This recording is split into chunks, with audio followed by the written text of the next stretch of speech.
by the flashing of lightning and the slow circular spinning of a lighthouse nestled upon some valleys on your rear. And every time that lighthouse lights up the hole that you have conveniently made upon crashing through this warehouse, you see a set of figures slowly inching towards you, panel by panel, until you see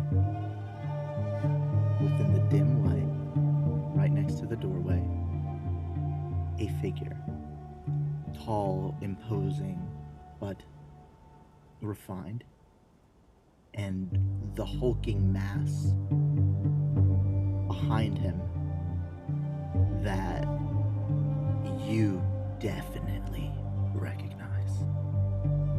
Forrest, you hold the unconscious body of your friend, and your other friends are not here.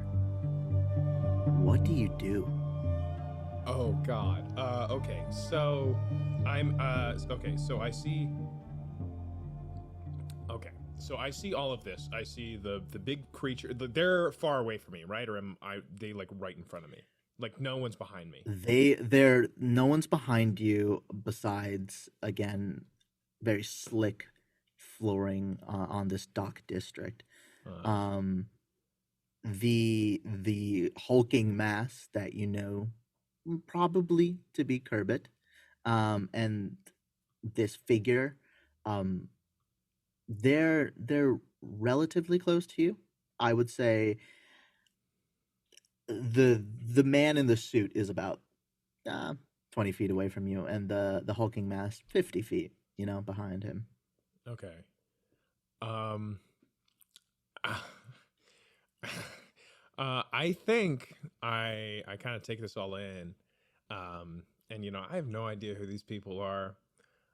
And I think probably the smartest course of action is to like book it. To run, Forrest. Yeah, Run. and Your namesake. yeah, so I'm like looking and I'm like, "Oh, sorry about this. I think I kind of left a little bit of a hole. But the nice thing about that, it's the shape of me, so I can just go back out the same way. So, no worries. Bye." Step forward. The man in the suit approaches.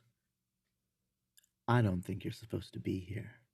See, that's what I'm saying. Yeah, there's a hole. I didn't go through the door, so I'm just gonna leave. I have a friend. I know somebody who's really good at building stuff. You know Aiden, right? Like he's pretty good at building things, so he could probably fix you up really well. I'll just go back and I'll tell him to come here and help you out, and I'll be seeing you. I want to reiterate.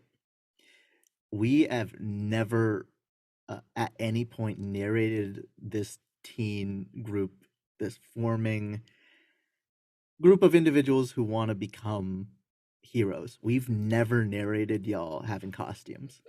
Yeah. Yeah. I want to give y'all a chance. Have y'all been taking measures to protect your identity or not?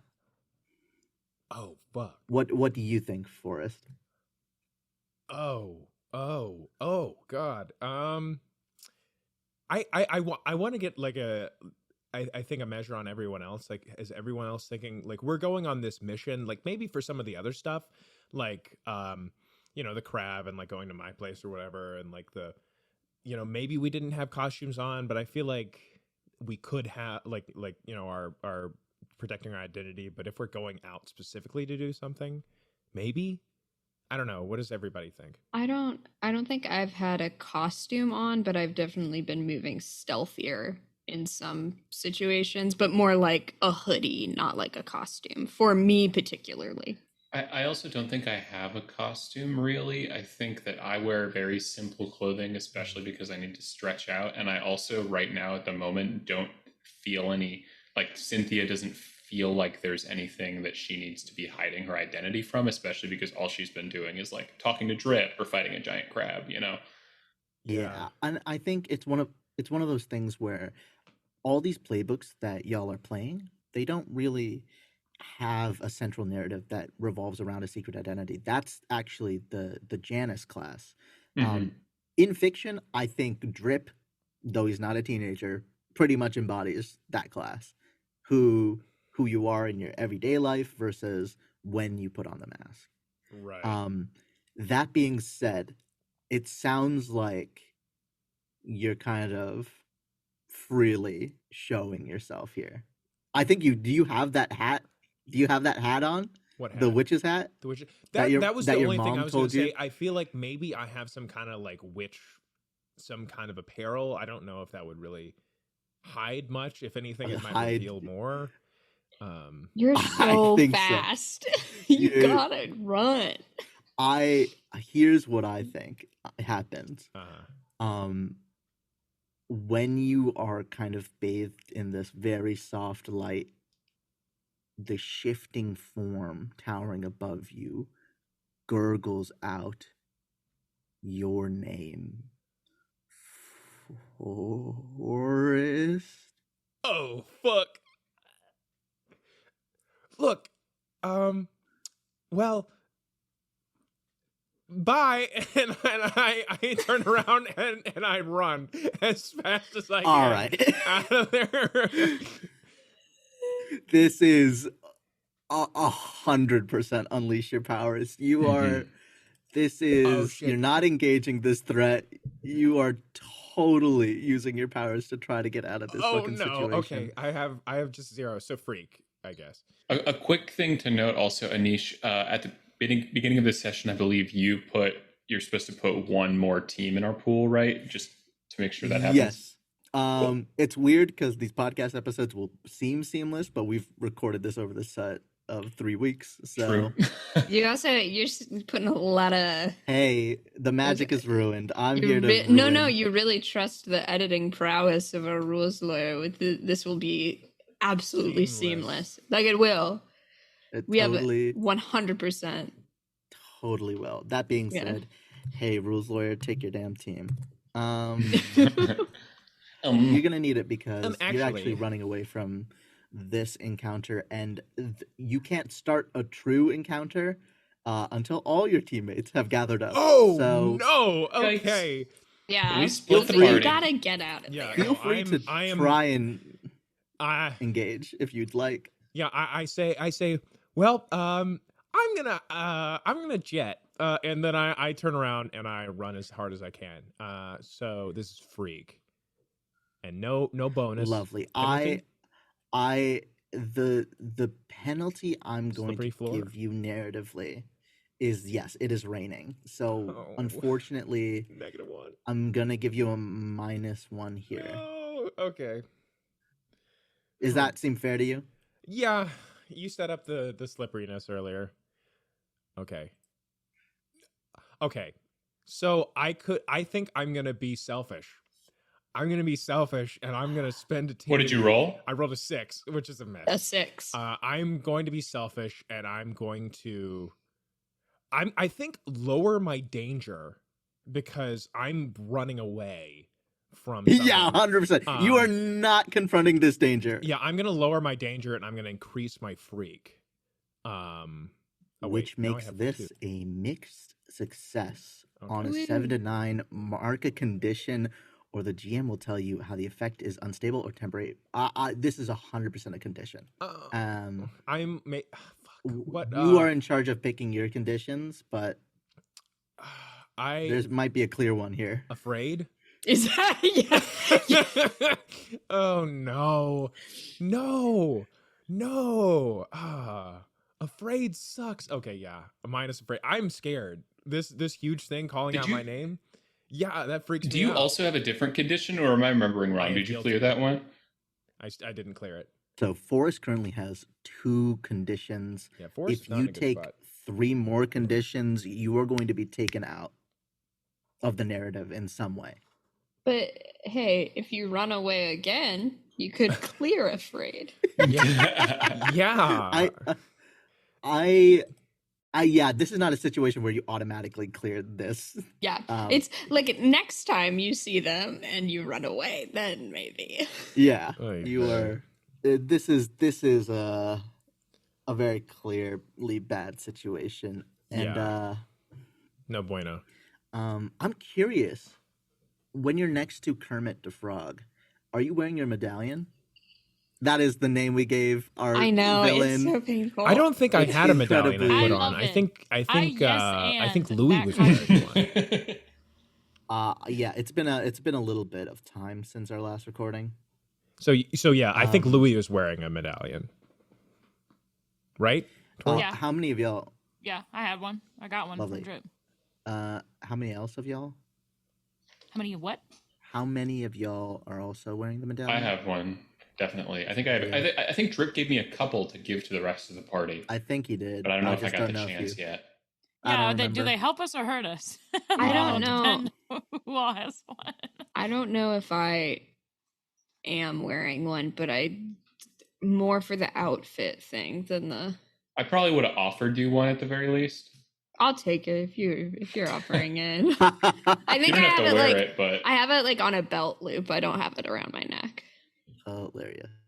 Great.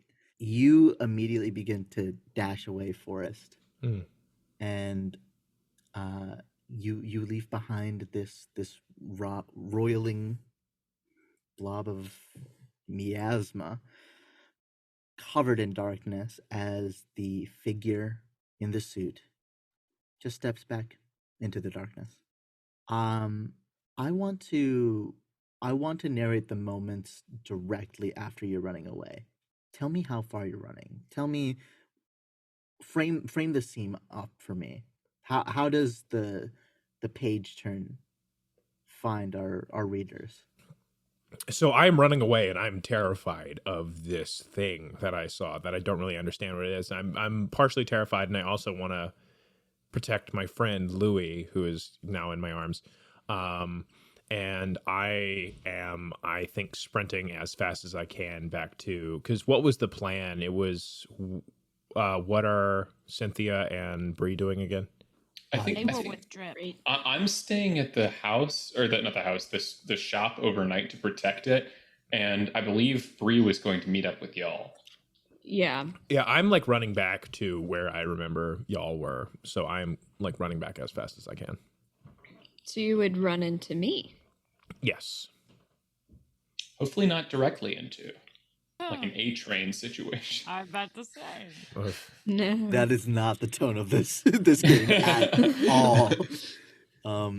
Okay. I think in this situation, let me double check something about conditions. You have a question about conditions? I do. When a villain inflicts a condition, I'm curious if there is narrative weight we can give to those moments, besides just the label. Because, being transparent, every time you can inflict a condition on a villain, they get to make cool moves. Mm-hmm. But I'm sure that it's not the same way. I For the don't players. know that I saw that in the game, but it could be like exerting influence in some way. I think it's fine. But here's what the heroes don't see. As Forrest is running away, we see the figure. Now the comic labels them in bold lettering. The storm. Lightning flashes, alighting his true form. In what could be described as a full panel spread. Despite his simple demeanor, he carries a weight with every step. And he speaks to the 2 figures that now accompany him in this darkness. Our plan is simple, and we must move quickly. Remember, this is for the best. And slowly, he lifts up a beautiful, fully intact conch shell. And all across the city, we see spreads of people enjoying dinner with their family. They're watching puppet shows in the marketplace. They're enjoying a romantic evening at a fun restaurant. And all of them are wearing the protective necklace. And on a panel, we see Forrest taking a breath to stop from overheating as the rain is pounding on their flesh, steam rises, and Louis, I think you begin to come back to consciousness. Wait a second. Is he going to do an Ozymandias? He's going to do an Ozymandias, isn't he? I don't know what that means. He's going to Louis, create the you problem and come in and swoop in and save it. And then everyone's going to be like, Does say syndrome. Y'all, that is what I was saying at the end of last session, Michael. You're killing me, Michael. I think you mean Walter White. Let us continue. Oh, okay. Forrest, Louis, are you okay? where am I? I had the craziest dream. You I saw Kermit. Kermit, where are we? I take a second and I kind of look around. Do I recognize where we are, or are we just like in some alley? Like, have I kind of gotten lost? I think where would you have thought to run is my question to you, because you're in the dockyard. You're next to the western coastline. I mean, I guess it's a coastline, but like towards the boardwalk. All right, moving towards the boardwalk. I'd say you're just about to the boardwalk when you're truly at your max capacity in terms of speed. Right, gotcha. Yeah, You no, can I look see- around. You can see the buildings in the distance. Yeah. No, I look around. I'm like, Tell me it was a dream. Tell me it was a dream. and I kind Where's of Bree? I'm freaking out. look. We can handle this. But I think it was Kermit. I can't handle this. I thought I could be a hero, but I Look, don't know what to do. I like grab Louis' shoulders and I'm saying, look, I ran away too. We can learn how to figure this out if we all work together. Right now, we need to get back to our friends and we need to learn how to handle this and talk to people. Okay? Right. Good idea. And Forrest, thanks for saving my life. Anytime. I give. It sounds Maybe a like hug. mechanically this also is a comfort or support someone. If you want this to have an effect on your labels, you totally could try this. I also feel with you having saved my life, you probably can erase the guilty, I think. Yeah. Oh, let me double check something. Let's make a I know sacrifice to that's not absolve you. mechanically Gift. how it works, but I mean, Make- you caught me and put yourself in danger. That's fair, honestly. I'm not the GM, but no, that sounds like a perfectly. And that's for logical reason. saving my life. No, I think in this moment y'all are really connecting. So, Yeah. however Big we want to kiss. play it, either we mark off the guilt, we could roll up. Oh, yeah, with the rain and you're all steamy. Hold on a second. Childhood friends turn to Love So square. in the end, my worst enemy became my best friend. My best friend became my lover. I always thought I might be bad. Now I'm so Okay, sorry. Okay. Shifting labels. I think I will. I don't remember what I'm. Are you rolling comfort I somewhere? want to make sure you can mark off your guilty, but Forrest, if you want to specifically I can roll. I can roll the roll. I comfort can or roll comfort or support. Plus mundane. It's a plus Mhm. mundane. Yeah. Okay. And if it does go bad, I don't want to take away this moment. I'll just make it come up in a different way. Okay. Haha! Full Nice. hit. An 11. That was a So full hit. I Well, can makes clear a perfect sense. condition myself. We can say that's clearing guilty. Yeah, that works. Perfect. Cool. Yeah. We did that in a weird order, but I think everything worked out. And we add to the team pool. However, I'll Lovely. clear a condition. I think technically. Oh wait, no, never mind. you tried. You pushed up your glasses and then took them down. Correct myself. And here, Louis, you can mark a potential clear condition or shift labels if you open up to them, which I think you did. Yes. I don't think I want to do anything with my labels, so I might just mark potential. I guess. Awesome. Hell yeah. Min-max, baby. I think Bree, you see Forrest and Louis in the distance. Just a little bit, the steam coming off them. But you don't get a chance to go towards them. Yep. That's what I thought. Because after this heartfelt conversation, we finally pan down to that cracked clam necklace that everyone has been wearing. But you, Louis, who nearly fell down or crashed through a wall, your necklace has sustained some injuries. Chipped away, you can see what is inside. Not a pearl, but a small, circular, black and porous stone, and a conch shell reverberates throughout the town. Oh. Do I feel my powers with me still, or do I feel weakened? Louis, Forrest, Cynthia, you all are completely frozen stiff. And you can all see in your periphery vision people walking throughout town momentarily stiffen up. Like everything has gone into a small stasis, except you know the reality because you're living in it. Your body is completely numb, but your awareness completely left intact. It is the same thing that happened to Sarah, except Bree, despite wearing the necklace, and despite seeing this effect happen all around you, you are not affected. Yeah, I gotta sing. However, the ground begins to rumble Okay. as off in the distance, the lighthouse illuminates a terrifying sight. Cynthia's there getting flashbacks to the pretzel.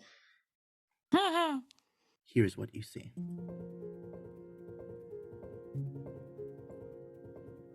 Rolling over the western mountains,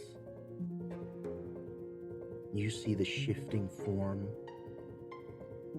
of the teenager that once attacked this town. And the figure is moving fast. It is on a warpath. And you can tell it's making its way across the ridges of the mountain. Now, your brain immediately goes into problem-solving mode, Bree. You see this, and you have maybe a momentary insight as to what to do. But this is the thing that gets you. This rolling figure is not moving to attack the city. Slowly, deliberately, it climbs. And you trace the eye line across the western mountains, framing this entire beautiful coastal kingdom like a crown. The mountains meet at one focal point. The castle.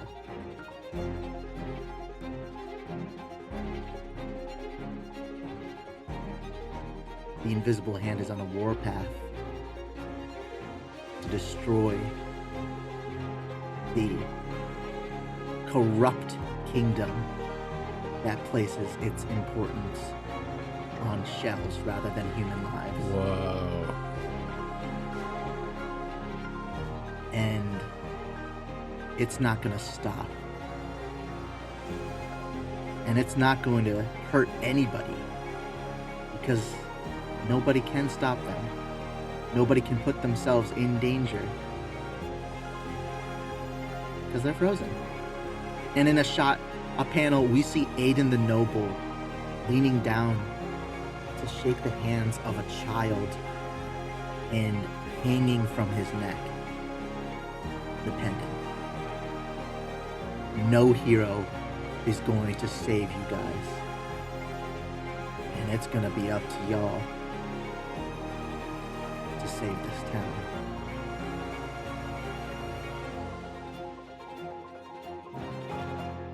What do you do? I go up to Forest. I can move. Wait. Yes. Do you see us now? You have? Yes. Yeah, I had seen you. You all are pretty much within eye shot, like a couple 100 meters of each other, but I think the steam kind of indicates. Yeah. Bree, you have full reign here. Yeah, I go up to Forest, and just out of personal curiosity, the still that we had of Aiden the Noble, is he in the castle or was he amongst the townspeople? Because he was with a child. So I'm like, oh, it's the child there. I don't know, but I'm curious, right? Yeah. He's not in the castle anymore, or like just in general. Like he left the nobility, right? You know that he's kind of left the nobility. He hasn't really gone back to the castle. He's kind of made a I was like, if there's a kid in there, that's a whole nother ball game. But no, I think my goal now is to save Kermit. That's the idea. So I run up to Forest and just break the necklace and throw it. Since we saw their mom trying to do that earlier and it seemed to work. You throw the necklace, and their body's still stiff. You remember what helped them last time. Yeah. And it was your shell powers.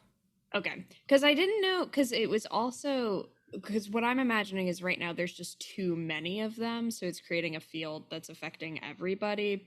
But if you're further away from it, it does weaken the effect, right? Because she tried to throw it away from her. Yeah. Okay. So yeah, I think that I just unleashed my powers, and I'm trying to get Forest first so that they can use super speed so that we can get Cynthia. Yeah. This is just your power. This is nothing is stressful.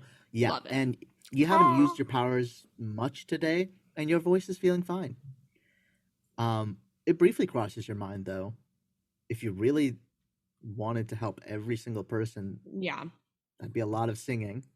Yeah, you don't know the extent of your powers, so I think that I want to get just our team to go in there. I don't want to get Aiden the Noble. I know that Louis might disagree with me on that, but I think that we should go in and try to handle this so that Kermit doesn't end up hurt, especially, and I don't want to put more people in danger since they are safe right now.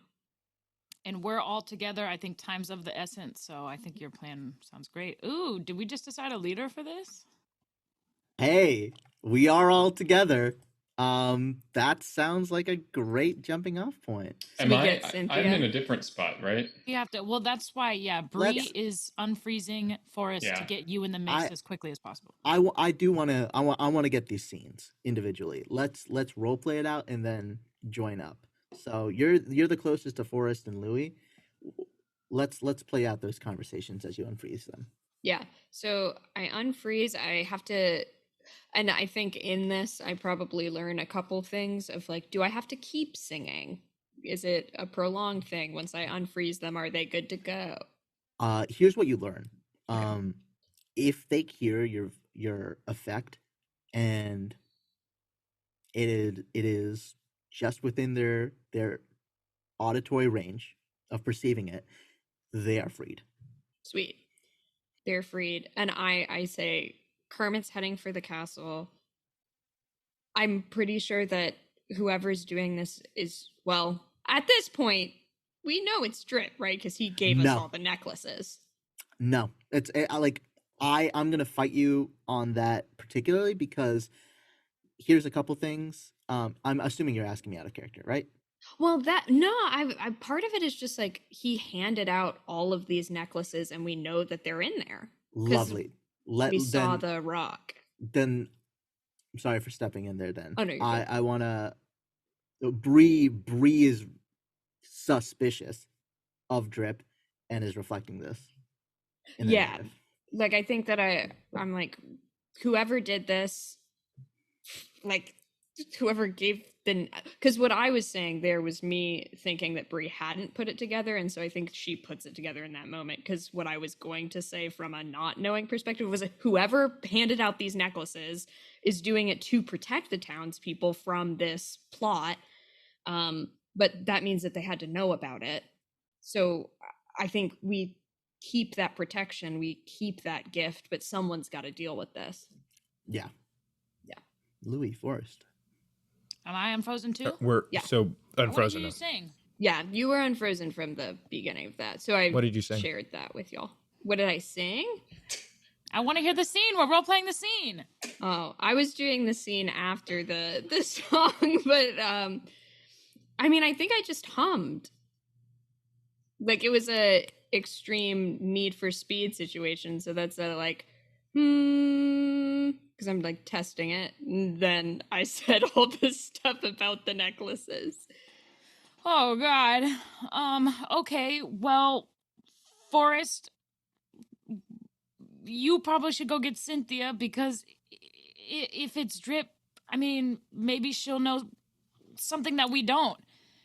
You go ahead and we'll head that way. Yeah, And maybe yeah, I he can just, go. like figured out that this was happening. Yeah, I can go. Or- I can go get her. And then maybe we meet halfway. If you can just carry her here, then I can unfreeze her. I kind of jump up and down and stretch out my arms. I'm like, Cynthia, yeah, I got this. And then I bolt off and I'm gonna go get Cynthia. This is my chance. Why would Drip want to do this, Bree? Well, we don't know if he did this. Maybe he just knew about the plot and was trying to protect people from it. But like he definitely knows something. If he knew, why wouldn't he tell people? He's friends with Aiden. I don't think he is. I don't, Louis. Nothing I makes don't sense. think they're friends. This is gonna be a lot for you. Are you okay? Do you need me to keep singing? Do you think I'm okay? Do you think I can handle this? I think you can handle this, but there is no shame in asking me to, step in and help you out if it gets hard. Okay, we'll just sing a little bit until they get back, maybe. Okay, and then, yeah. Lovely. Fun thing, I'll just throw this in here while we're focused on Louis. You filled out 2 of your drives so far on the beacon play sheet. Help a teammate when they most need you, and pull off a ridiculous stunt. Now all you need to do, Louis, is take down a threat all on your own and reject someone who tells you you shouldn't be here. So do with that what you will. In the hopper. Okay. Forrest, we see you. And what was Cynthia doing when?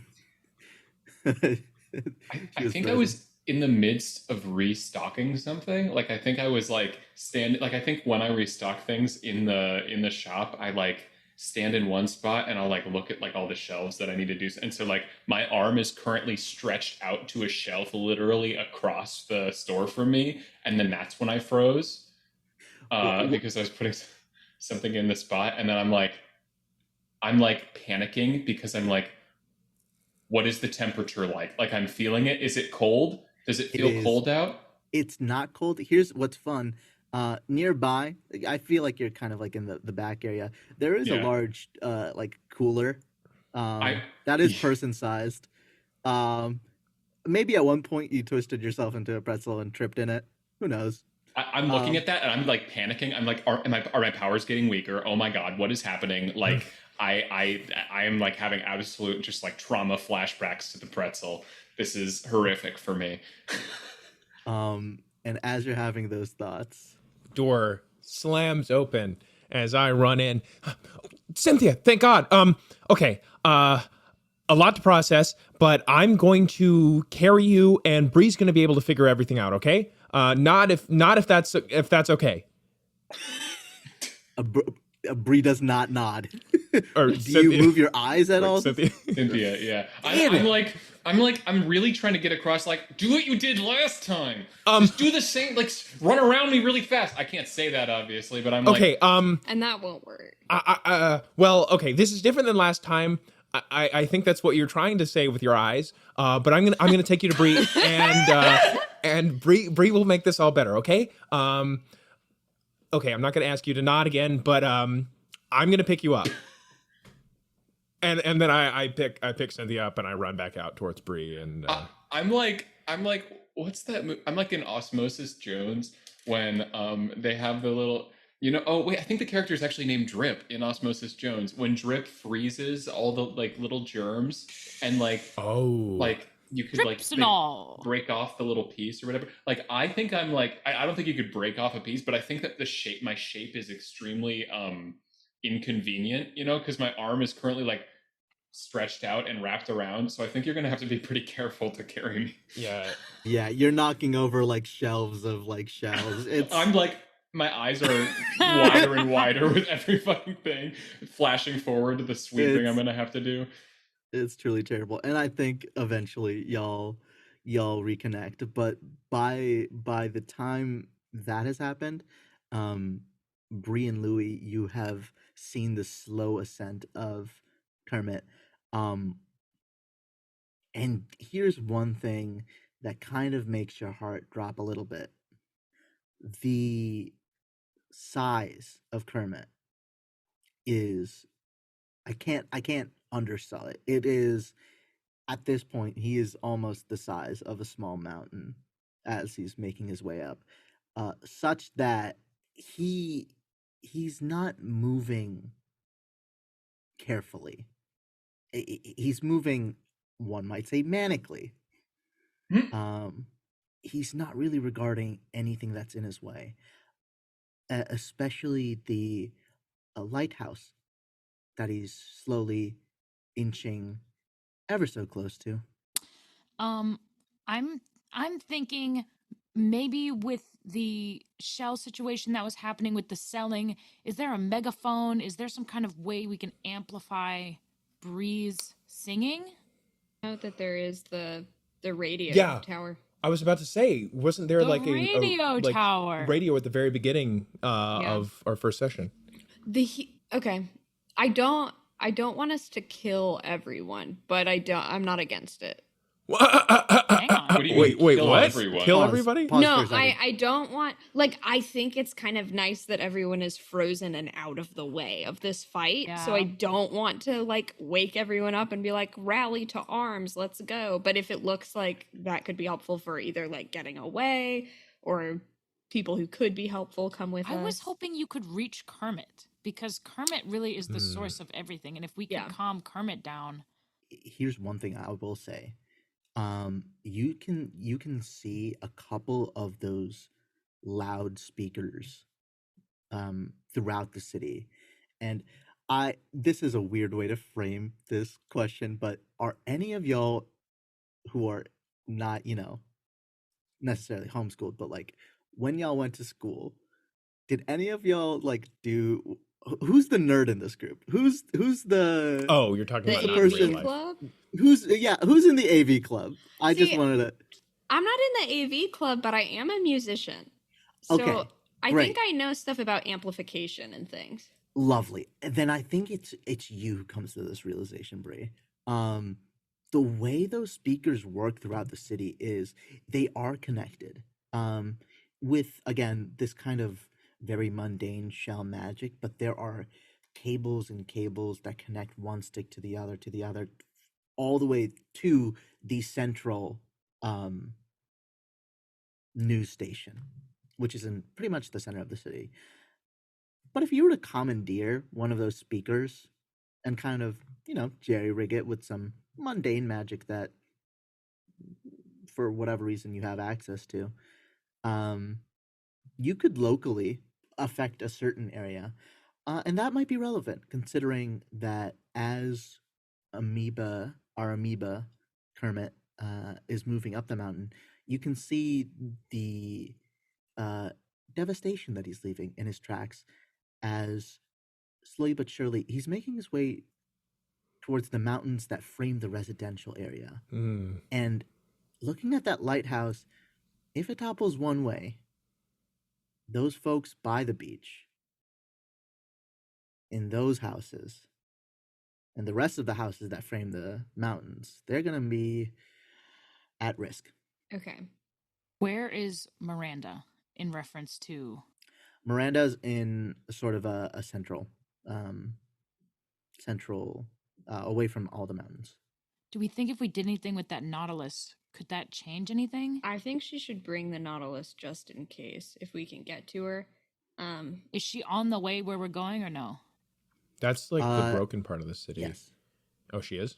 It's in what was previously broken, but y'all are on the boardwalk, which is on the east side of this goddamn city. So everything, every place that y'all have been, like the center of town, the news station, the Miranda's house. So all of you are now together at the boardwalk.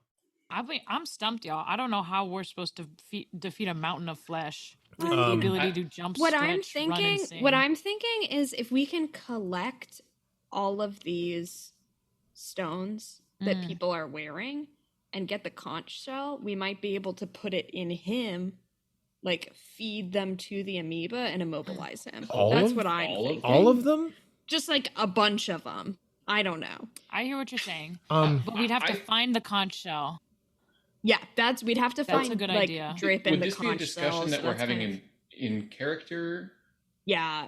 Okay. Yes, I don't think we've narrated Cynthia quite yet coming back, so let's pick up there. Yeah, so I'm running around keeping Forrest? very careful not to have like Cynthia's head or legs, bump into things. Head mostly successful. Like head hasn't hit anything. Legs less successful. Like maybe feet have bumped into a few things.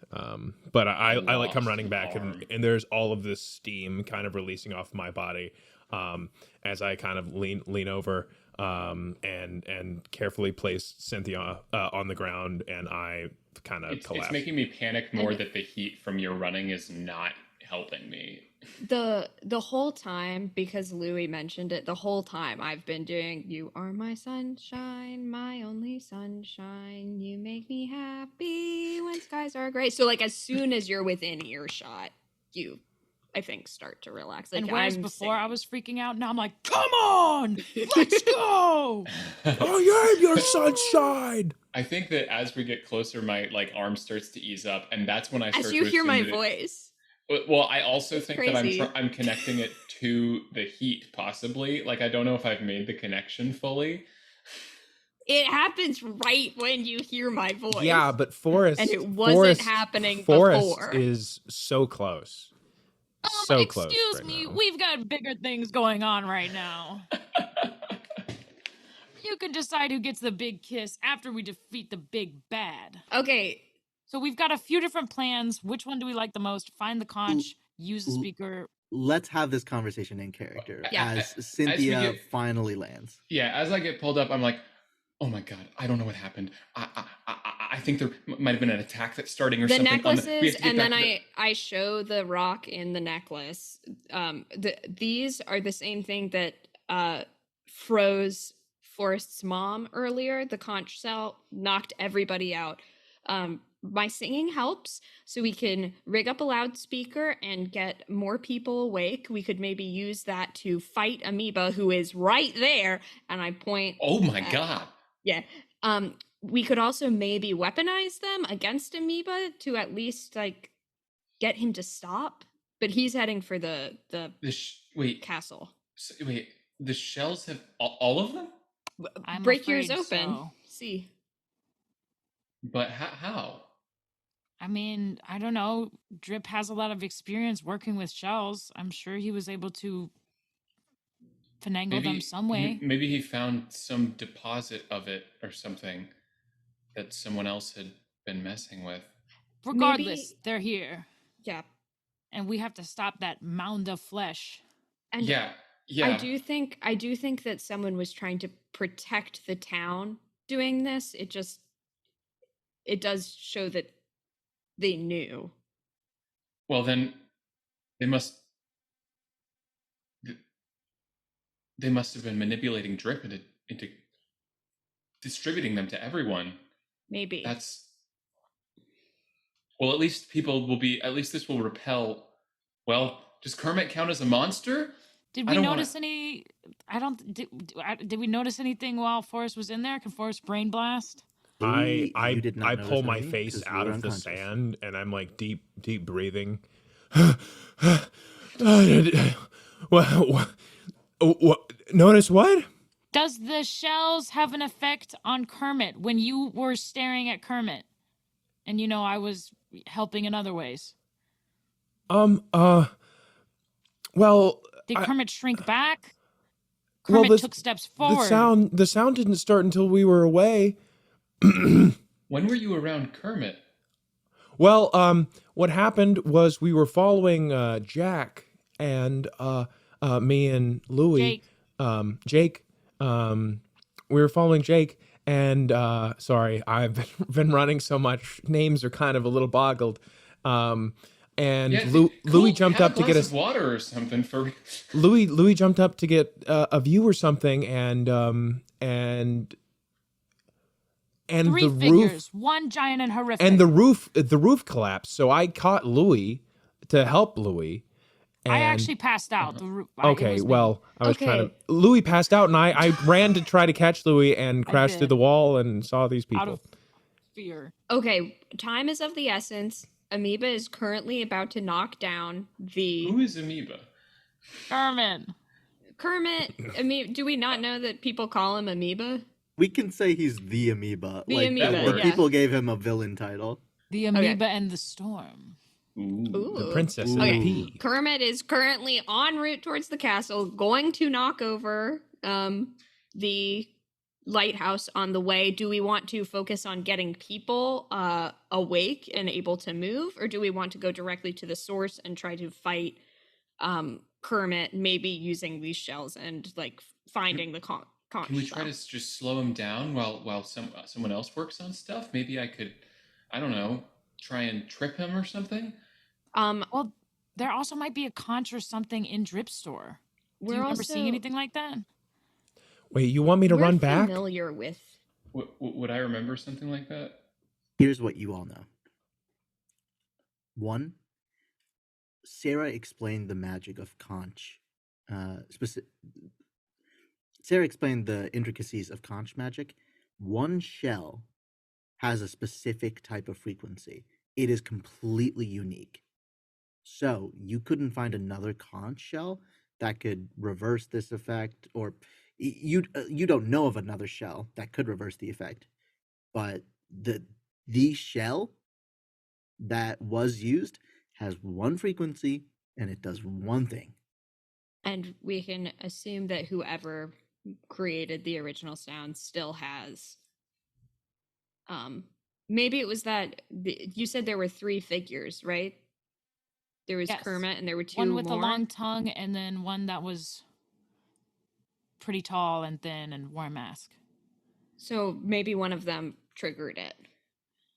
Is it worth going back there, or should we just walk straight towards Kermit? Well, so if the only way to stop people from being frozen is through your singing, then it must, whatever the shell does must have something to do with their emotions, right? Because your singing is directly related to calming people. It might be a nervous system thing too, like calming. Well, if you have to have someone be on board with it when you do that, would should we try to emotionally appeal to Kermit so that Kermit will agree to be calmed down? I would love to do that.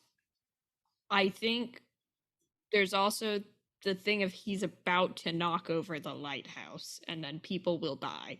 Right. I'm saying the more physical party members go and slow him Distract down or something. Okay. while the Okay. others figure something out.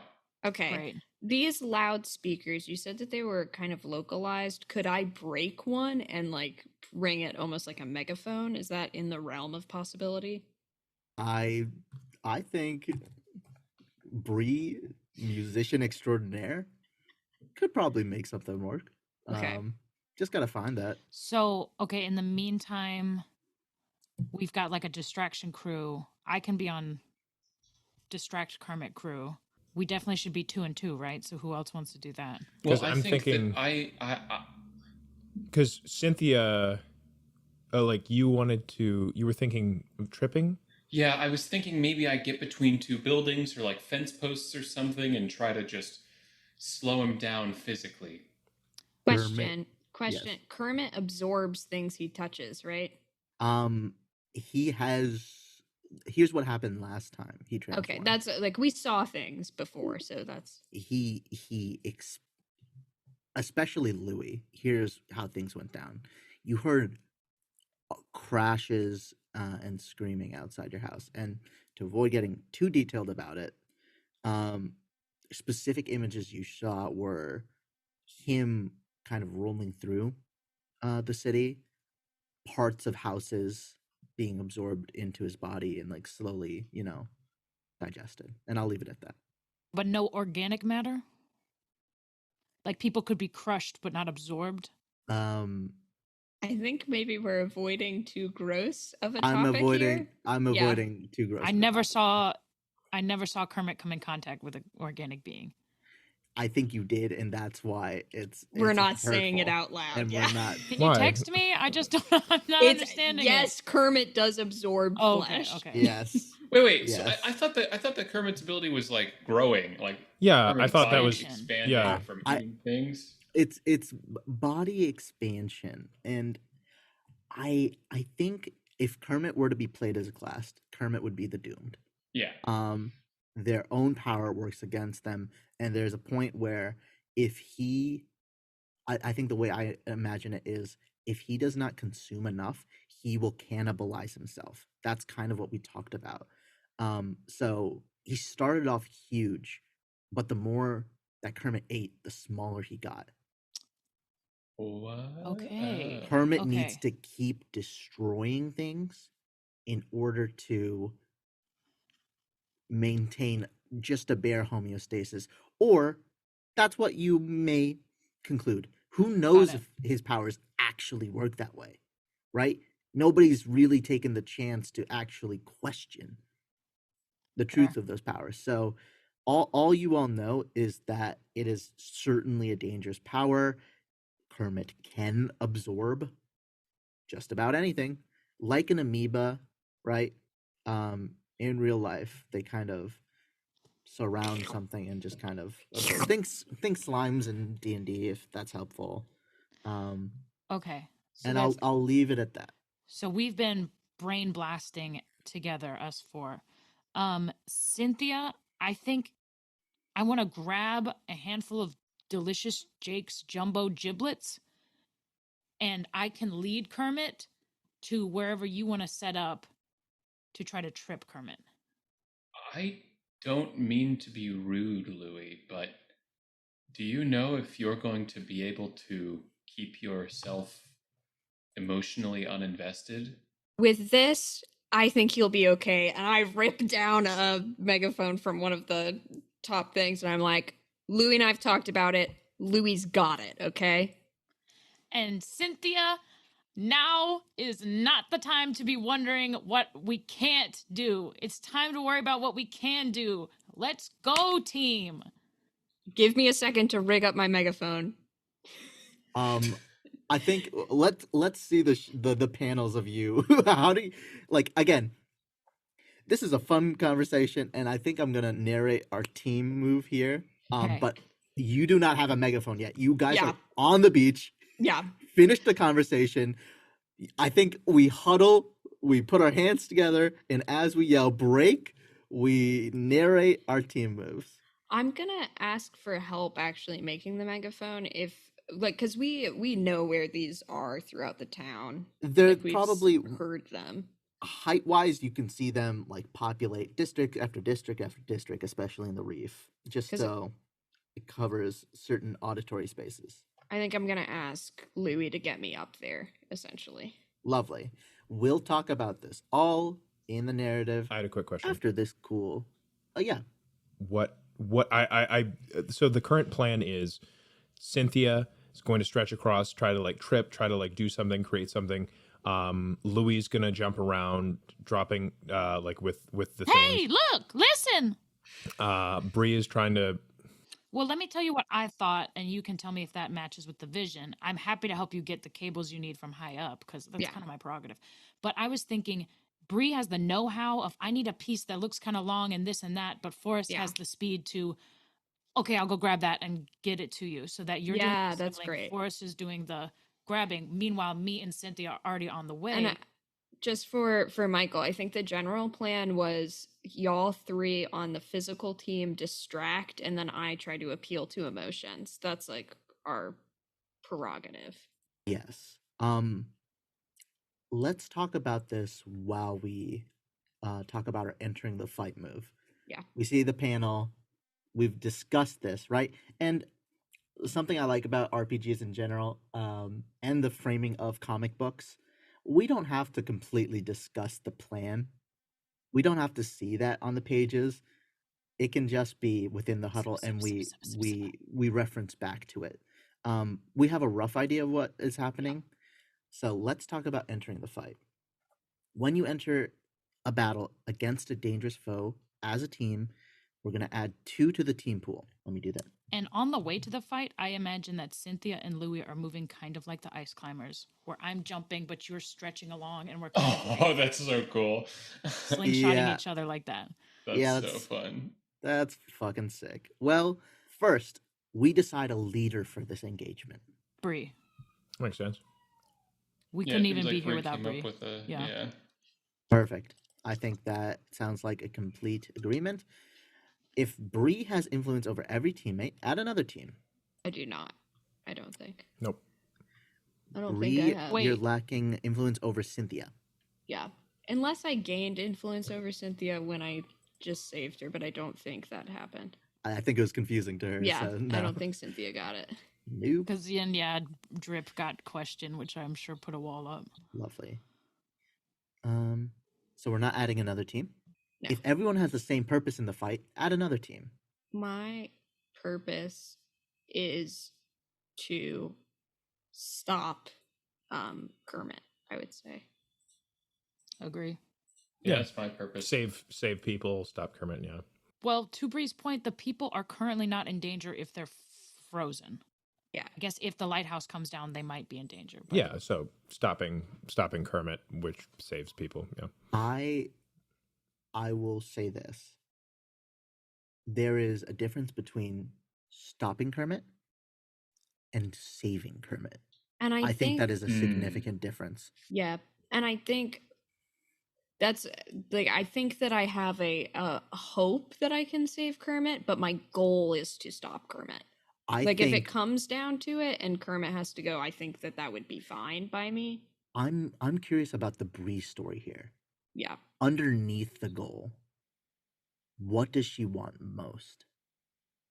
For a world to exist where Kermit could be accepted to save him, or simply beyond anything else, yes, we'll save people, we'll save everybody, make sure the damage is mitigated, but making sure at the very least he stops, and whatever happens after that matters less. Well, I think that I do think I do still think it's stopping him because I don't think that Bree has a ton of hope that Kermit is still in there. Awesome. You I know, think so, that's like- really good framing then. Like the saving him that I was talking about was more about like Mitigating the stopping risk. him from doing more harm that he would not have wanted to do, but now he's out of control. You know, like exactly, because almost like honoring his memory. We've seen that trope in so many superhero things, like appealing to the person that somebody used to be. And a lot of times it is meaningful, but we've also seen it in fiction where it is to distract them long enough for the team to like pounce on them, right? We've seen that, and it seems like what you're doing is more of the latter, which I think is really interesting characterization. Bree fundamentally doesn't see the Kermit that she used to know. Yeah, because I don't the Kermit that I knew wouldn't like the way that we've talked about it so far. It's all been like the way that I've said it is like, well, he got taken over, and we can't blame him for those actions. It is the monster that he became. That's not him. Awesome, I love that. Just found out what song needs to be played. Which one? Bum bum bum bum bum bum bum bum bum. Bum, bum, bum. All right. Well, everybody seems to have the same purpose in the fight, so we're adding another team. Does anybody mistrust Bree? No. Oh, great. So no, we're not removing a team there. Is our team ill prepared or off balance? I feel like we've been kind of off balance. The most unified? Oh. True. Actually, that's true. We did take some time to game plan it. I guess you're right. I think we're like individually a little off balance, but as a team, pretty centered. Yeah. As a team, I think this is y'all are pretty centered, perhaps at the sacrifice of some time. We'll see how that manifests in the story. Like I think that Cynthia is still a little, not convinced about Drip because she's a little sort of, I think, pulling the wool over her own eyes in a sense. Like she's like unable to accept anything negative. So I think that like personally she's a little disconnected, but I think that the objective here is very clear. Yeah, the team is solid, which is a lovely characterization. We'll see how that plays out as we are entering this what might be our final encounter with 1, 2, 3, 4, 5, 6 team in the pool. Lot to work with here. Mechanically, before we leave this previous section, me telling Cynthia, I've got this, don't tell me I don't got this, does it count as rejection? I thought you were going to ask that. I was telling you that I didn't think that you should be there. Be here. I was looking at that earlier. Let's not skip over that moment. Let's give it the attention it deserves. When you share a vulnerability or weakness with someone, ask them to confirm or deny that you should be here. Cynthia, of course, said, "Are you okay to do this?" And you said, without a shadow of a doubt, "Hell yeah, I'm a hero." So, Tori, are you trying to check off one of your drives or whatever that is? Team move, actually. I want to check off one of my drives, my like 4 things. Oh, let me. Does it count as? Yeah. Reject somebody who tells you shouldn't be here. 100%, 1000%. Yay! Now I just have to take on somebody by myself. Good luck with that. I wonder when that will happen. Yeah. Okay, thank you. I'm now ready. Please tell me how many team moves we have and. Yes. Apologies for that misconception. I think we jump straight into the action here. It sounds like there's a phase 1 to this plan as y'all are ice climbing around the city. I think I wanna reiterate which squads are doing what. Who is focused on getting the audio equipment? I would love for Forrest to carry me around to do that, and then I can like ride on your back and work on it. Yeah, lovely. I guess here's a question I had. This is why I was confused. So I'm like, is it one room, or are we going like from like radio tower to radio tower type thing, or are we trying to like hook cables across? Like, what's the goal there? That's what what I was confused about. What I think we're doing is, and what I would be asking you to help me with is, I would like to just rig up one mobile speaker system so that we're carrying like a big one. Oh, so with we're like us. following So, along type thing? Yeah. Okay, gotcha. Copy. I think that phase of the plan is easy to do. The threat here, though, is unfortunately the time it has taken. By the time you're reaching the speakers and just about to set them up, y'all have reached the west coast to its fullest. The mountains frame the entirety of the skyline. And I can't undersell that it's getting dark out here. It's hard to see. The witch lights that are the flames that light the streets at night are dimmed. The storm is violent, and y'all barely see this speaker poking out of the ground. And by the time you get there, the light that shines across the entirety of the city is wavering as the amoeba Kermit has officially reached the lighthouse. And Well, I think that while they were doing that, the two of us were not going in that direction, trying to simultaneously help. Yeah. Yes. As you are both swinging along in this weird ice climbers motion, I think what you see is in the lighthouse itself a figure within, and there are more than one. There's two actually, and in the light, you can see a window break as one person carries another and hops out, a long appendage stretching out as if there's a figure that's saving somebody that was inside the lighthouse. And you can hear a conversation at this point. The figure with the weird appendage screams out, "Son, you gotta slow down! Please, please, please!" And it seems that Kermit is working against another hero? It's hard to say. But here's the threat. The lighthouse is tipping. There's no people inside that you need to save, but it's tipping in the direction of the city. It's going to crumble and probably knock down a couple of the houses on the coast. Okay. All of which have people inside. I'm ditching the slow Kermit down directly plan, and I'm gonna try and do a stretch thing where I can try and pull it back. So I'm gonna look at Louis and I'm gonna say, Louis, how fast can you get me up to the top so that I can sort of grab onto that and then you pull me down so we can pull it back into place. Split. Let's go. And so let's go. I would love to get Cynthia up there, and then I would try to jump. Off the lighthouse over Kermit's head and be like, "Hey, wouldn't you rather eat something a bit more jumbo giblets?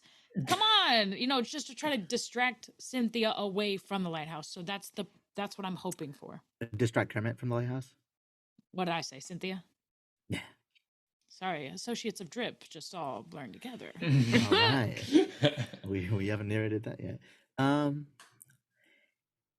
Okay, I think here's the two-prong approach I'm hearing. It sounds like first you are provoking someone, Louis, and it is more than easy to get Cynthia up in the air with your powers at full capacity, but Cynthia, as you're floating in the air, this might be a defend someone. You're using your powers, but you're not it is for the express purpose of truly trying to save some people. These are superior and savior abilities respectively, and I'd encourage y'all to look at your current scores for each. Mine would be superior. Yes. What's your current superior? -1, and my savior is 3. My savior's -1, and my superior's 2. Oh, yeah. It's funny how that works. Do y'all have skills that can let you use other things, right? Oh. It Not depends. this. This is the time to look at playbook moves and or use teams selfishly. True. We have some teams built That up. being said, again, that means something important narratively, right? You're sacrificing team unity to be more effective. So could be interesting. I'm going to also look for some other ways in which we could help. Could I argue I'm engaging a threat? I think when you directly engage a threat, you are trading blows. That's why it's plus danger. Fair. However, either of you could roll and assess the situation. I was thinking about doing that because I have something special for assessing the situation, kind of to get the most advantageous position for this. Because what I'm picturing my plan is immediately is to sort of triple wrap my arms around this and then jump down to the ground and pull as an attempt to with all my might redirect it. Yeah, so you're I want to leveraging get it. I want to get the best sort of position for that. So I will roll assess the situation. And you get a +1 when acting on any of the answers if you hit Excellent. on an assess. So it is a great way. And that is a superior. Let's go. It's an 8. Hit. Lovely. You Makes get to success. ask one question. You want to read those All I out? need. Yeah, my questions are: what here can I use to blank? What here is the biggest threat? What here is in the greatest danger? Who here is the most vulnerable to me? How can we best end this quickly? I'm torn between how can we best. I mean, I want to end this quickly for time, but also what here can I best use? What can I use to most effectively stop? I guess end this quickly is going to be the best question here. End this quickly being specifically ending the lighthouse falling. I'll answer it twofold. Mhm. One,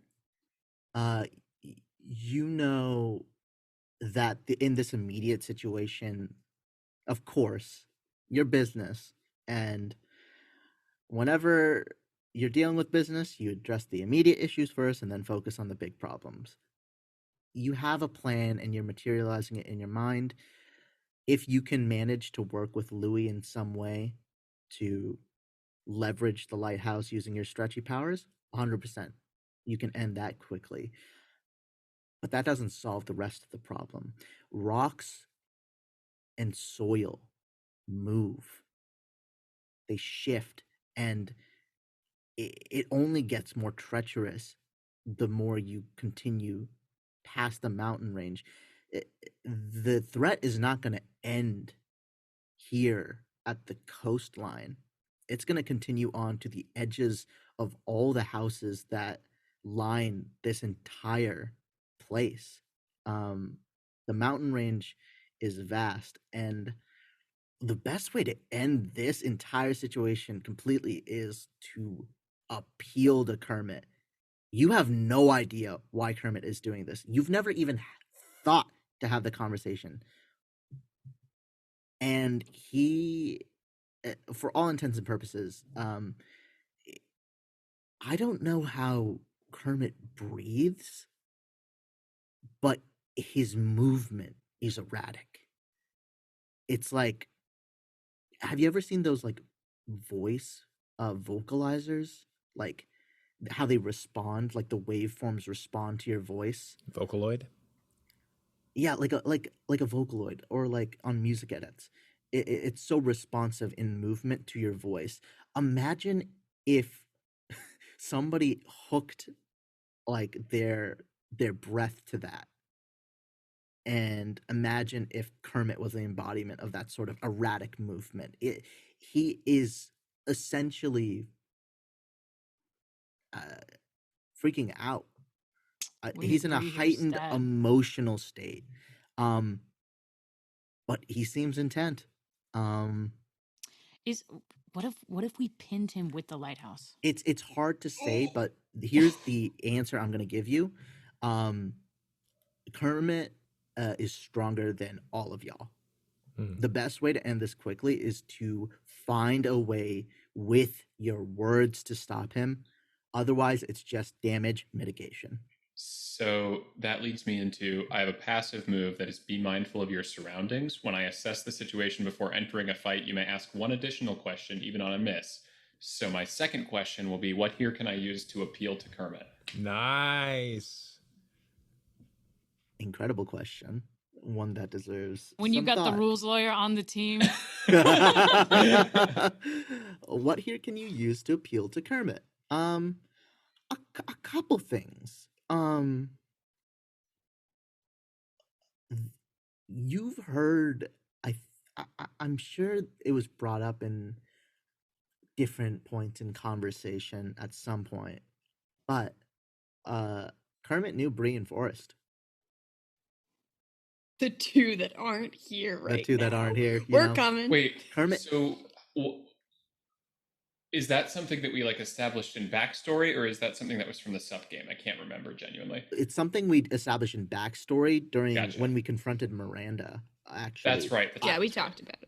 I think Oh, this yeah, is that's something right. that briefly passes Cynthia's mind. I think Yeah. Cynthia is friends with Forrest and Bree respectively, and would have that knowledge. Is that safe to say? Yeah, yeah. 100%. We talked about it last And we week. did. Yeah, we talk talked about it yeah. in the last Talked about session. it.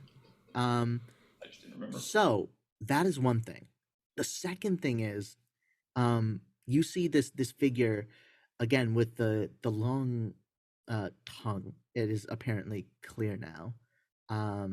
Is walking and hopping alongside the amoeba as he makes his way across, and it is again constant appeal. There's clearly a relationship between these two figures, and that is something that could appeal to Kermit directly. Beyond that, Kermit is a teenager. I think you have had a panic attack before, or actually, I don't know who we established in game. I think it was both probably of them Bree. have. I think it was Bree actually. Yeah, I Yeah. canonically had a panic attack. Yes. Okay. Well, it's one of those things where being a teenager is fucking hard, and I assume we've had those conversations about did Kermit, was it Kermit's choice deep down to become this creature? Was he always destined to? Was it the shell? Was it random? I think those types of questions also haunt Kermit, and I think you kind of sympathize. I think beyond just appeals to people who are important to him, he is a teenager who needs a friend. So that's what you get as you're floating in the air. By halfway across that conversation, we see Louis. You're floating in the air as you Is this begin we're to about to provoke. land on the lighthouse, or where are we floating? Kermit has moved past the lighthouse at this point, and the lighthouse is threatening to fall over slowly. Got it. And that's where Lila is. Lila is also on the lighthouse, and you can see Lila sticks out the tongue and is trying to use the tongue. Lila, she is wrapping her tongue around the building, trying to stop it, and it is not working. It's mitigating it for now, but in this moment, Kermit is not stopping, and I think you've elected to provoke him. It sounds like. Is that fair? It gets worse. After hearing that conversation and revelation, and realizing that this person in front of me is a family member of Kermit's, having myself lost a family member to Kermit, and being that we just have to bide time, maybe I'm not going to do anything, but my impulse is something like, oh, God. hey, Kermit, you remember me? Because I'll never forget the day I met you. And I don't know if I want to try to because Lila's attached to the lighthouse right now.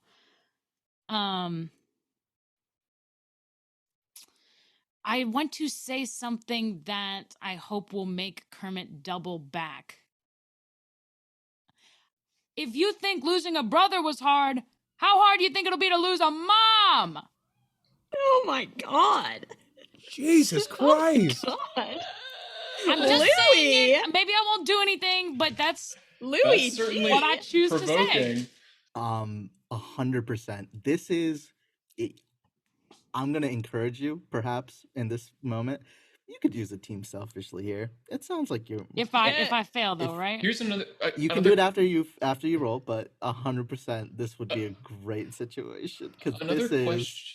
question Whew. I have, which perhaps as the rules lawyer I should be more aware of, but it's kind of vague, is when you assess the situation, as long as you're using the information you learn from your assessment to guide your actions, take +1 to your moves and rolls. Do we think that it can apply to other team members, or do No, we think it that's doesn't. just me? Yeah, that's All what I It's right. just thought. you. I'm gonna send it. Please do. Situational bonus penalty, none. None. Sending it. What was Oh it? dear. That's impossible. What was it? That's a 1. It's a That's one. a 1. Holy That's shit. a That 1 is- 1 + 1 - 1. Sometimes the dice tell a story. Hold up. Sometimes Nice. they say And sometimes the team has some pool I can use. No, you can't. Not There's that nothing much, you can there do. is One I can? nothing. No. I can't Nothing tell you you. can do. This is the worst you could have done in this situation. And let me narrate exactly what happens. Oh God. Oh no. Would this be taking on I think it might count. Low key, yeah. Taking on a threat by Maybe yourself. think on it. Tell me what happens. Especially if Cynthia is in the let's be friends mood now. I don't think anything significant has happened yet to warrant that. And here's the thing: you haven't taken down a threat. You haven't No. confronted True. anything. No. It's not try Because- to, it's take it down. It's Oh. here's exactly what happens. Erratic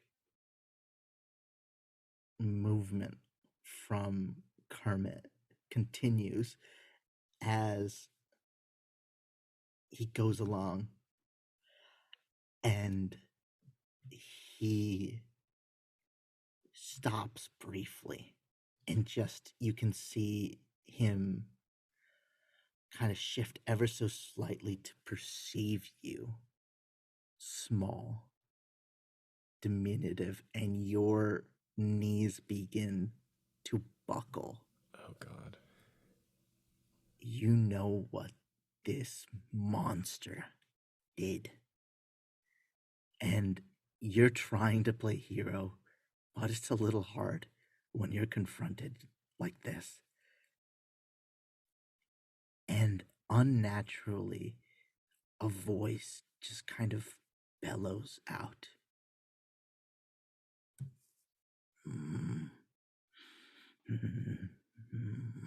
Marcellus. So you do remember. I am sorry.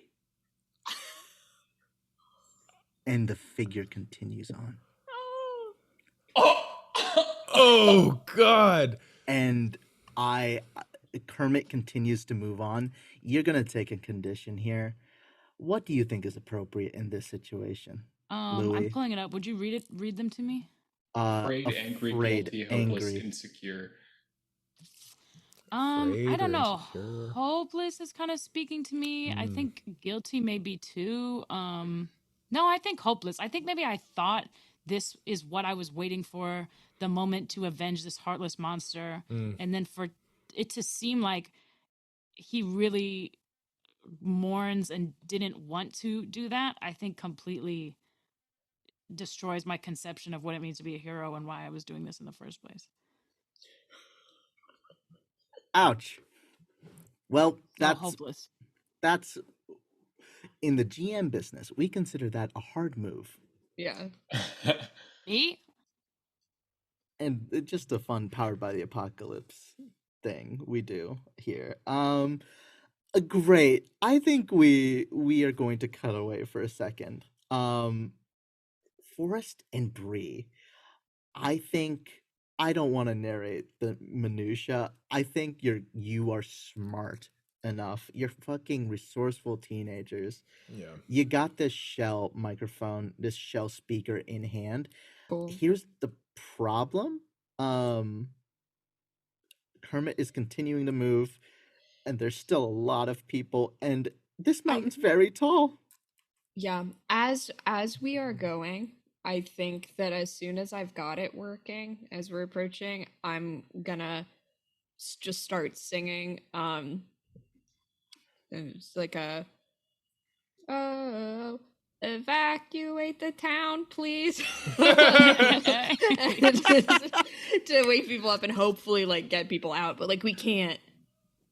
I don't know. I don't think that we can deal with each individual person just like and I trying can to go say both fast I'm and like since we're all like in the band, like I'm used to carrying cables and like carrying equipment and stuff like that. So I imagine I am kind of arrayed like both arms, like there's like just XLR cables kind of like circled around and like that kind of stuff as I'm carrying you on my back. So like that kind of like batten down as I'm running forward. Lovely. I think in this situation, Forrest, what you're doing is simple. This situation isn't necessarily about speed because you're already in this area. And narratively, we're already here. What this is about is Bree. There is a lot of people here, and these speakers are, powerful. You've jury rigged it. But beyond that, the lighthouse is still collapsing, and there are people. Again, you're still singing, but despite that, they're confused. The effect ends, but they hear rumbling and they're scared.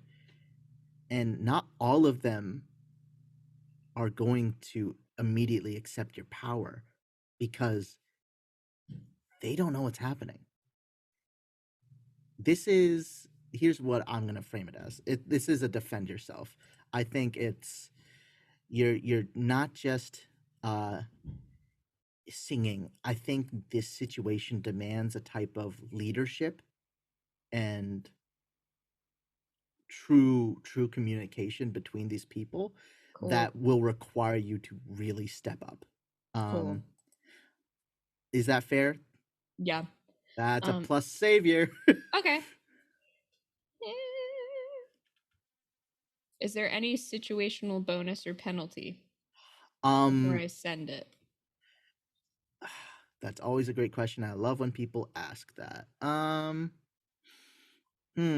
only bonus that I could think of is like the speaker. The speaker. I would agree. I would tend to agree. I think you're used to speaking to crowds. You clearly have the experience here. Let's roll into this with a +1. That's I think completely fair. This is what you do. Holy shit. This is what you do. Okay. I opened the chat. I opened the chat and I still saw the 1 from Tori's roll, and I was like, how did that happen twice? Actually. But it was good. It was a 14. Yeah. Is that the max? Tori rolled get? 2 1s. Yeah, and we have rolled the max. This is 2 6s. Ladies and gentlemen, the story tells itself. Oh boy. Oh, that's a good point. I think this is your hero moment. This is what you've done before, but what does this look like? I mean, it's not glamorous. I'm riding on someone's back, piggyback. I think that it is this kind of Bree has these walls of being above everybody and like too cool for school and all of that. And in this moment, what I think is compelling to people is seeing someone who literally has to be carried on another person's back to get to save them, who is still trying, who like it's coming from a very real place and a very like a mundane place, of this person cares and is nothing special, but is trying to help. I love that. And I think as people leave the house and you're directing them, I mean, you see faces you recognize, kids from your school. This is so embarrassing. It's kind of embarrassing, but they're looking up at you, and I mean, they see you in this position. And I think there's a collective, again, adults mixed in. Do you think this is enough to influence you? Maybe shift your labels from to reduce your superior, maybe increase mundane, maybe savior. What feels fair? And game wise, Yeah. I'll tell you this. If any part of you is like, I want to speak to Kermit, mundane is the skill to do that. Cool. I mean, I think that it makes a lot of sense, not in how I want to be, but in just because I, Emma, am feeling so much like embarrassment and cringe at this maneuver that I am sure that Bree is like, I can't believe that I have to freaking do this, and all the kids are gonna make fun of me, and like I can't show my face at school anymore, so I do think that now she's like, nobody's gonna think I'm cool anymore. So I'm on the lowering superior and upping mundane. Yeah. I love it. Great. And I think we cut back to the top of the mountain here again.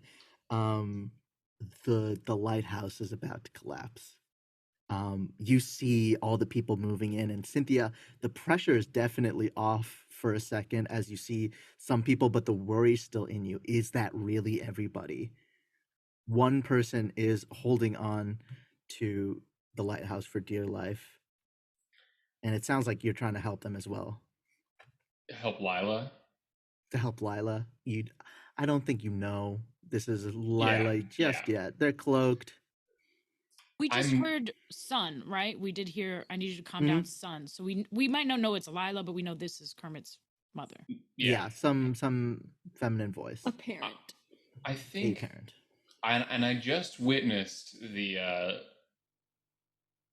I just witnessed this sort of what you were afraid of. dumpster fire over there with Louis. Right? So I don't know. Part of me is seeing that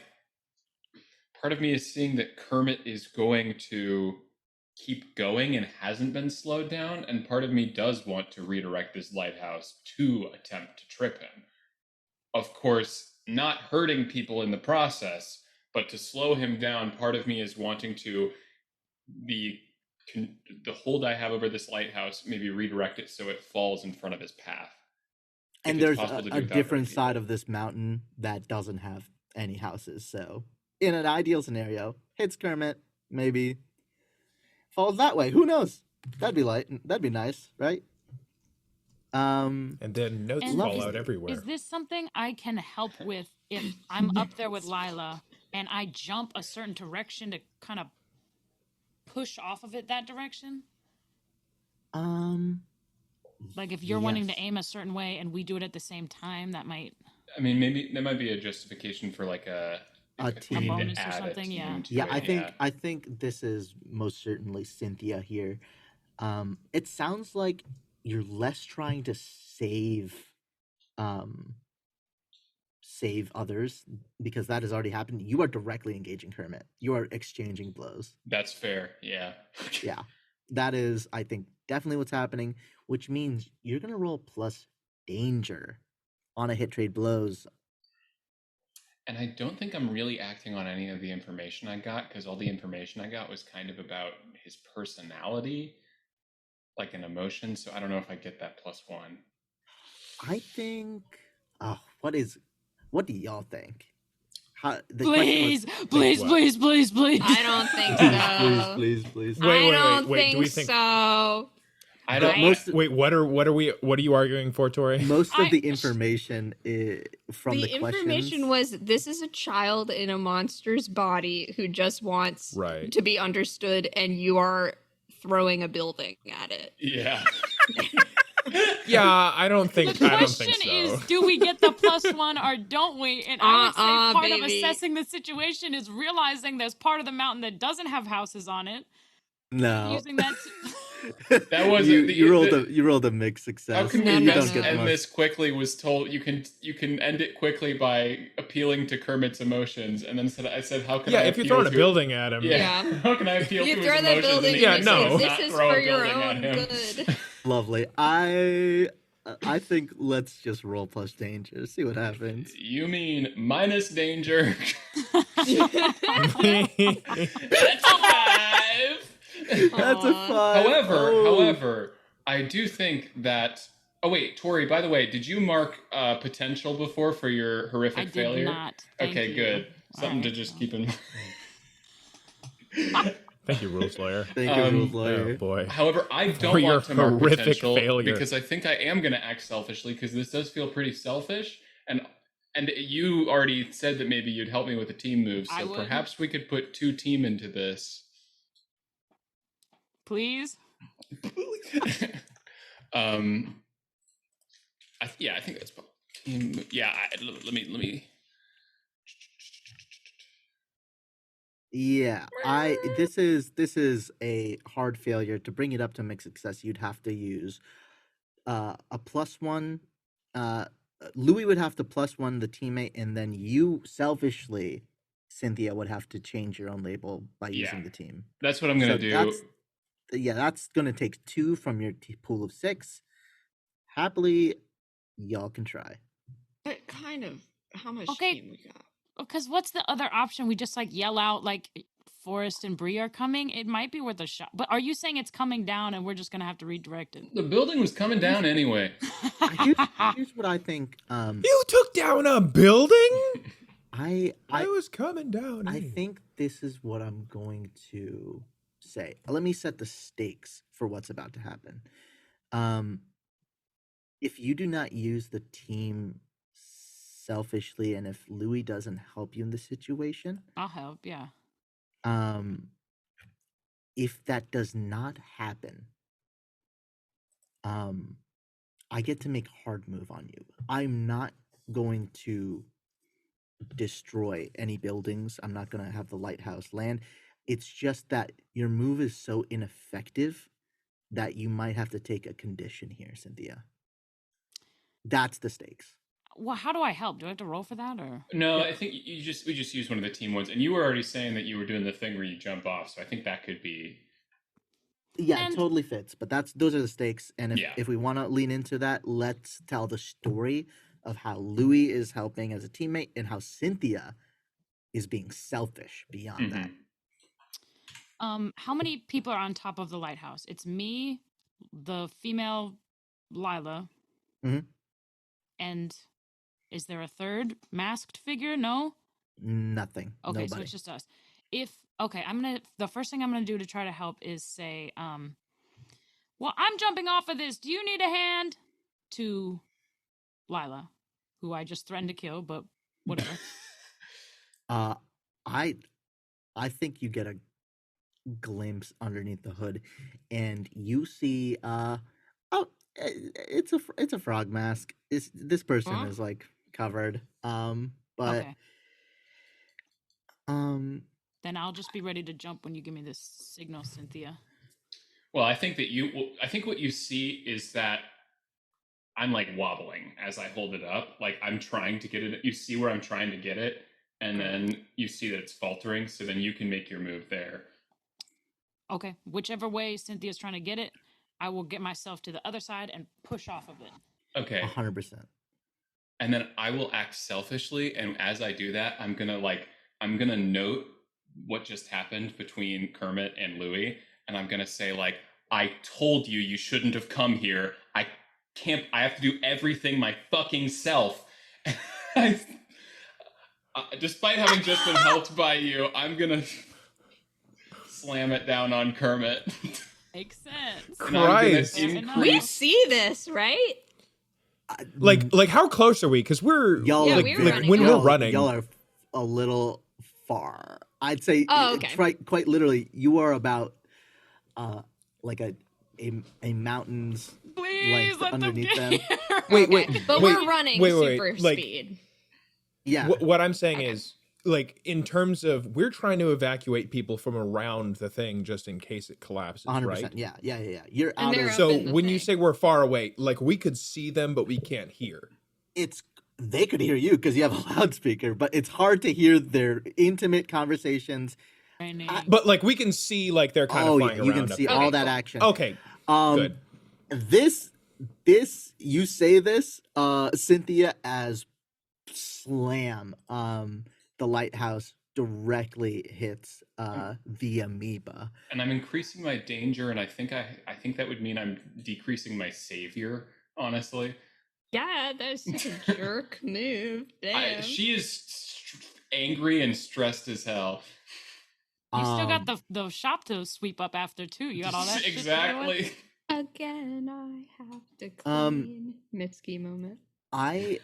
It might also be even a lower mundane. Mundane is the thing you say to convert or support someone. So that's fair. Very clearly not what's happening here.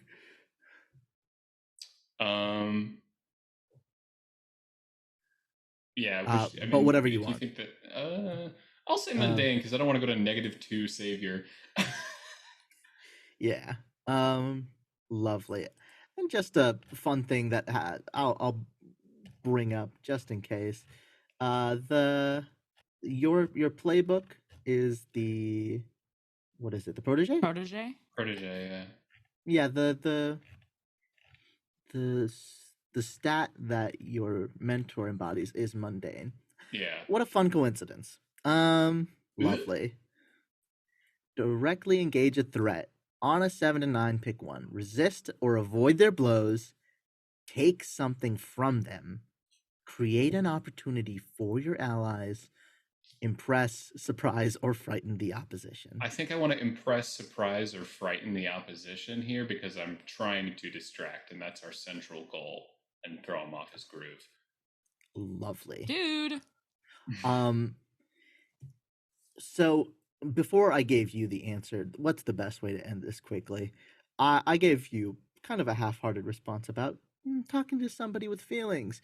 You know what else is a really good way to stop this person? Throw a fucking lighthouse at them. You see, again, the way Kermit's bodywork is kind of, it doesn't make logical sense, but as you put this lighthouse down at him, it like bisects like the flabby flesh, and I think part of that flesh kind of falls back with the lighthouse as it tumbles further west, not towards the city, but past the confines of this kingdom.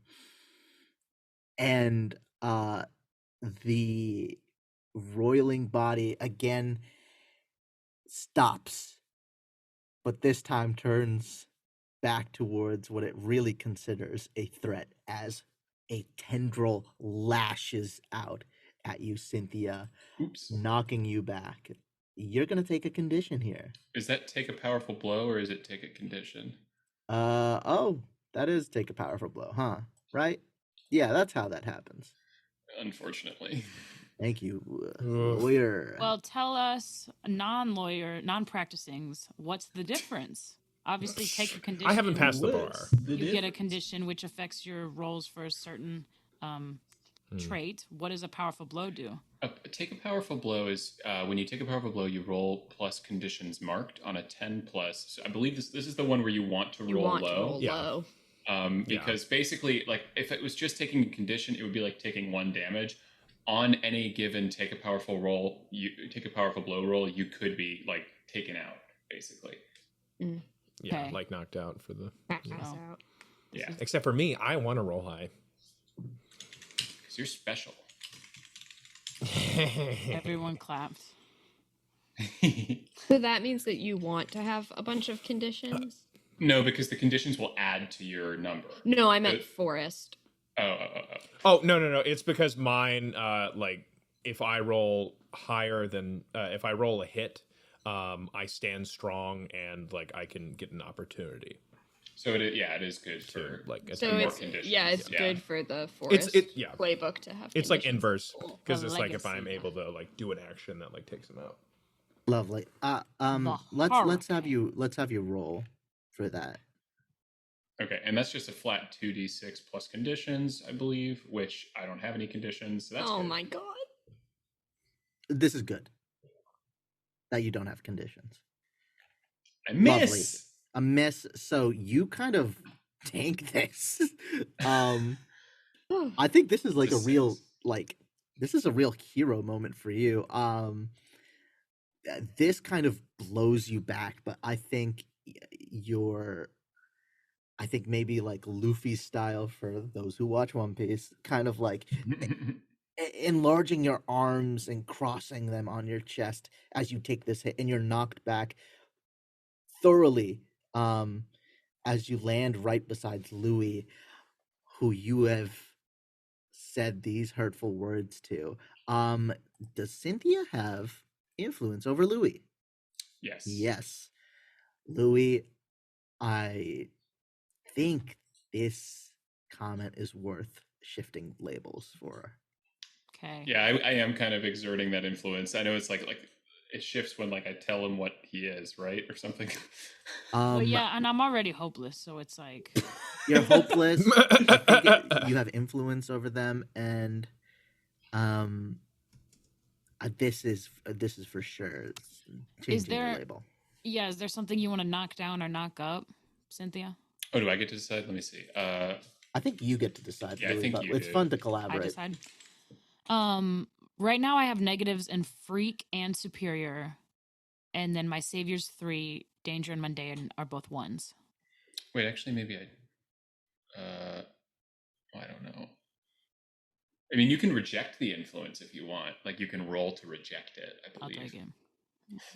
What could you possibly I mean, earlier you did reject Cynthia saying but that you then didn't she belong was right. there. And then, Damn. yeah. Even though I didn't do anything, I threatened to do something. Can I propose upping danger and lowering savior? You're not a hero. You're a threat in this situation. Yep. All right. Done. I'll take it. Lovely. All right. And I'll just look at Cynthia as we landed beside each other and just be like, I really hope the rest of our team gets here so there's some actual heroes on the field soon. And both of y'all. Shit. Me too. Wait. Louis has influence over Cynthia. Was that you trying to? No, he doesn't. I don't think he does. It says I don't know if anybody. Nobody has influence on Cynthia. I still think that I don't understand. So under Cynthia, it says Cynthia has given influence to Louis. So yeah. No, what? Yes. Actually, 100%. I think we did. We had a moment we connected last game. I can't. 100%. I don't know if it was that is the case. when we were passing out shells, but I do think I was the sole game. Yeah. Yes. So It's Cynthia, listed. you have given influence. I don't remember that. So wow. that comment does kind of sting, unless you're rejecting it. I'm rejecting that. Reject influence. This game rocks. On a hit, you successfully hold yourself and tune them out. You just rolled 2d6, I believe. Yeah. I'm pretty sure. Yeah. Mm-hmm. Let's just do it. Let's see if this works. Too bad they have 3 big pounds of dead weight over here. I don't Dude, know who what the that fuck means. said that? All right. Somebody say on a 7 and 9, choose one. Clear condition or mark potential by immediately acting to prove them wrong. Shift one label up and one label down, your choice. Cancel their influence and take +1 forward against them. That's it. I don't have any conditions. You could mark a potential. Or I could mark potential. By fucking running at Kermit. I'm not going to do that shit. I'm going to cancel the influence and take +1 forward if I need Friendship to ended. provoke him or something. Like, I don't care. I don't know. I don't even physically remember what influence you had over me. That is gone. This Thanos, team is I don't even falling know who apart. you are. And the tense moment is cut short as from behind both of you, you hear the tendrils and feel the slobbering tongue of what is now the villain, the frog. You are restrained. as restrained? Kermit, both of you, Ooh! together, hip to hip, as Kermit begins to approach. All right, what are the people down in the valley, near the buildings doing? What's happening? I mean, I think we're trying to get up to them now, right? Right, Yeah, and because we're trying to get the sound as close to them as possible. and here's how I think I'm gonna narrate this. I think you've done your jobs down here. Any of the houses that could be affected in these specific areas, you've definitely helped. None of them um seem to have any titled people of notice. And all of them seem to be worried about getting everybody else in the city to safety, but that the current situation is a little chaotic, to say the least. Yeah. But I will grant you your success. The risk of collateral damage has been pretty much minimized. Great. What do y'all proceed to do next? I think it's got to be I mean, should we assess the situation going in, since we didn't, just watching this happen? From the bottom? Yeah, totally. You can definitely do that. Okay, I'm gonna do that. Assess the situation is superior, which now I do not have. However, I also have a quick question. Well, first, Emma rolled a 2, which is awesome. These rolls couldn't get any better. Michael, your question? I was gonna say, never mind. Should I also try to assess the situation? You definitely can. you could. I do you have anytime I assess a situation, I can ask one question from my specific criminal mind ones. Do it. I'm still thinking about ideas. Awesome. What is your question, even on a miss? Okay. So I failed to assess the situation properly. We know my mindset going into this fight, and what I have seen so far without being able to hear anything that was spoken is it looked like Louis jumped, and it looked like Louis said something not effective, and then Cynthia, who I trust, hit him with a building. So I'm going to ask, how could I best infuriate or provoke Kermit? Lovely. I think you're probably the most sympathetic of Kermit out of this group, which means you know exactly how to cut somebody like that down. Your question, could you repeat it again? It's how could I best infuriate or provoke Kermit? You know exactly. Yeah, it is 100% clear. The nuclear option in your brain is telling Kermit that this, whatever he is right now, is who he was meant to be. That it wasn't a coincidence. He deserved this.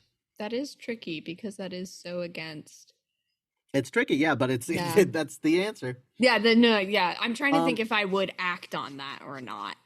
And for the sake of being a GM that follows the principles laid out, being honest, the other way you could provoke him is just being an asshole, which you're decently good at in general. And playing upon your shared history together. Yeah. Because he has a mission, and to distract him in that way could be something that provokes him. Like you're annoying your significant other with like, hey, do you remember that time we, trying to share fun memories while like they're clearly working, like, yeah, that is a way I could consider provoking somebody, but you also have missed here.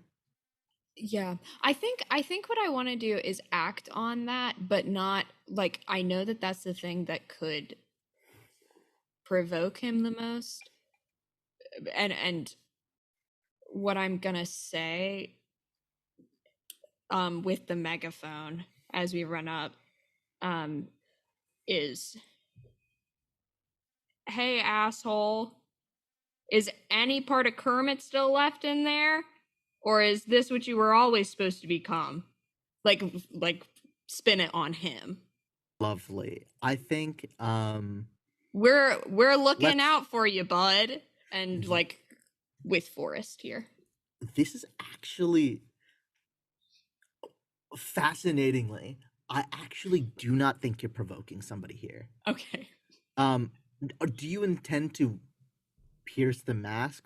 Are you trying to see if Kermit's beneath there, or actually try? Because your mission is to stop Kermit, not save him. Yeah. It might be provoke somebody in this situation, but I want to have the conversation about piercing the mask. I mean, my immediate hope for this moment was just get him to turn around and look at me, and This then is I was gonna provoke. try. Yeah. This is provoke. Then, are you? And again, I have to try to honor where we are in the story.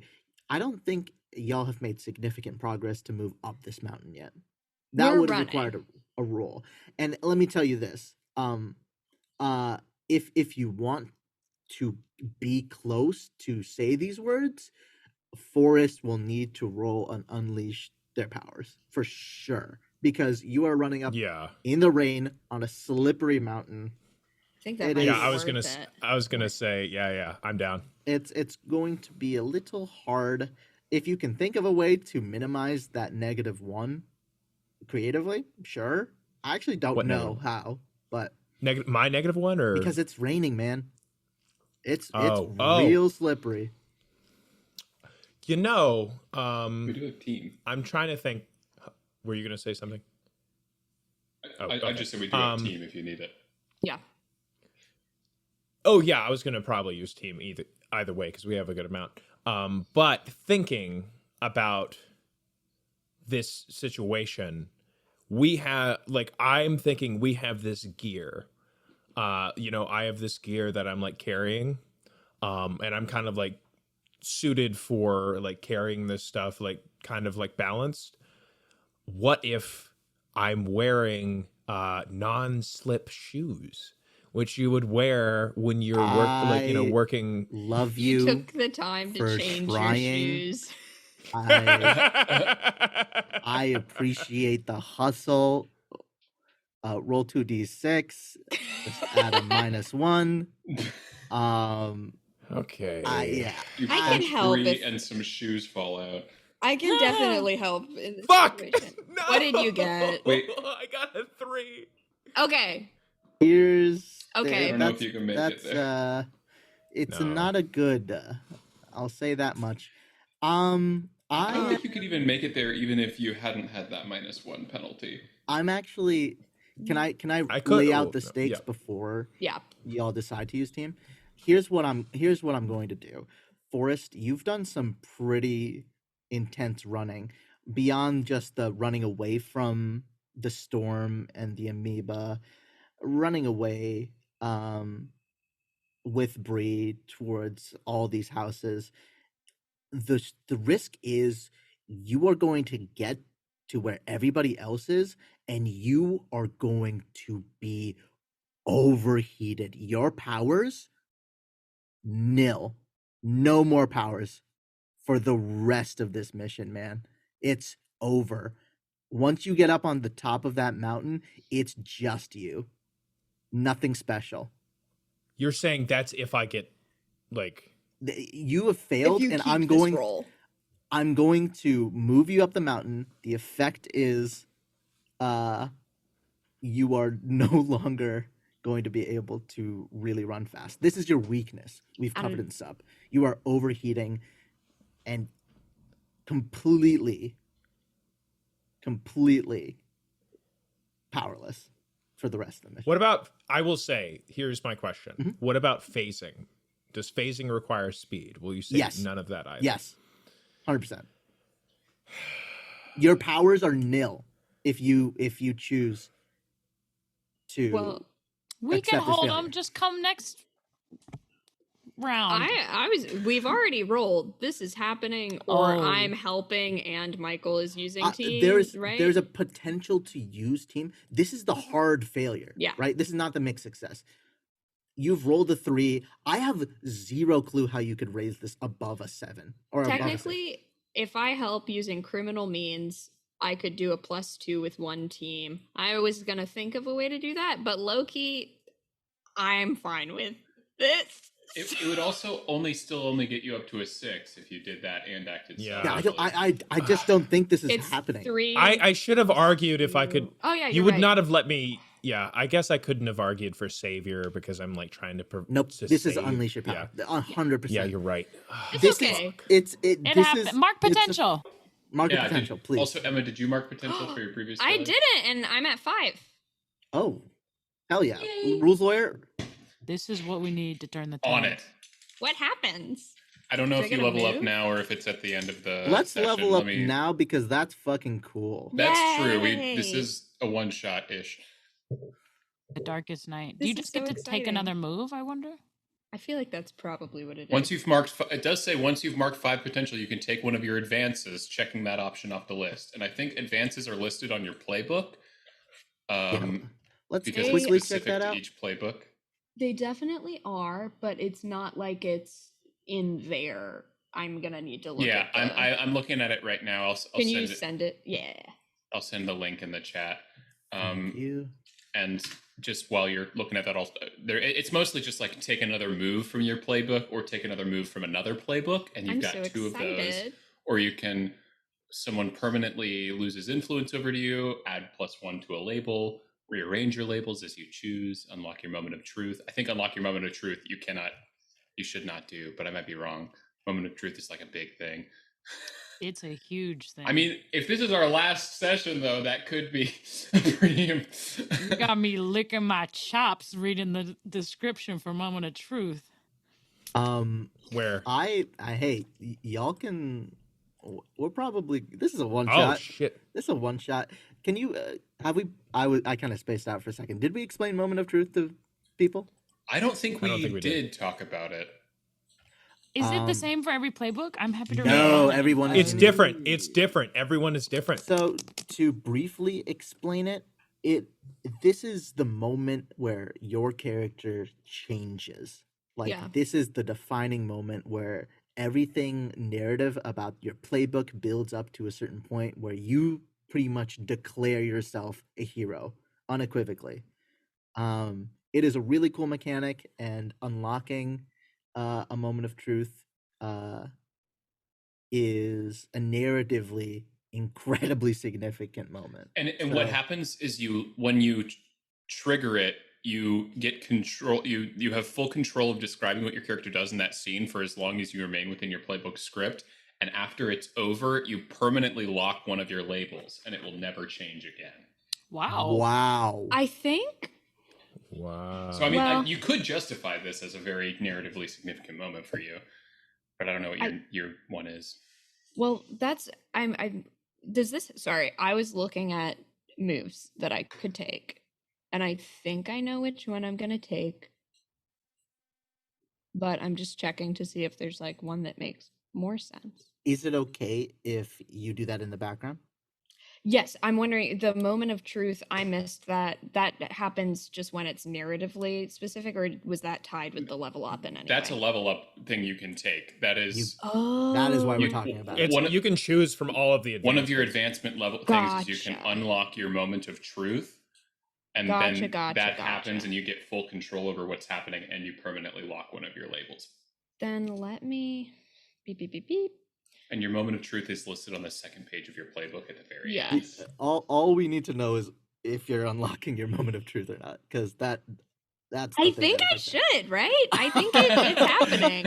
I was because what I Oh, was gonna shit. do, I was looking for a move out of a different playbook that would allow me to pierce the mask better. That would like, and I think that's what this is it's me piercing my mask to show it. Because Mhm. mine is, I'll read mine. This is when you show them what you really are, whether you're the hero underneath the rebel facade, the one who can make, or the one who can make the hard choices heroes can't make. You do whatever it takes to show that truth, whether it's saving the day from a terrible villain or stopping a bad guy once and for all. Of course, once you've shown what you really are, there's no going back to playing the clown. So I think that in this moment, if if I'm provoking, if I'm yelling out to Kermit and Kermit turns back, just like looking at him and standing there very strong, I think that I just start to cry. And I'm like holding my arms out to go embrace Kermit. Wow. Hmm. I think it's safe to say that you have a lot of influence over Kermit. And I think I grab That's all. Forrest's hand as I go. Yeah, what I was gonna say is I like to support this. I'm like running, and I'm running as fast as I can up toward Kermit. And we're sliding as- back because we're failing. sliding back, and like as I do, I kind of burn out and like kind of collapse, and we collapse like right in front of him. Yeah, you were utterly exhausted, and this is a last-ditch effort. You see on the side an unknown figure that is holding Cynthia and Louis hostage, but Bree, you walk out, and I think Kermit has been charging towards this group until completely exhausted Forrest brings you forward. And I think you kind of slip forward in the mud. Well, you get to narrate it, but you know. No, I love that. Like we're stumbling over ourselves. Like muddy, it's raining, but you can still tell that I'm just like tears streaming down my face, and we're reaching out to Kermit, and I thought that I was going to be able to be the jerk and stop him and take him down, but being here right now, that just has proven impossible to me. So I move to embrace and maybe get absorbed, is what she's thinking. I think Kermit slowly stops his halt as you are moving forward, arms outstretched. Yeah.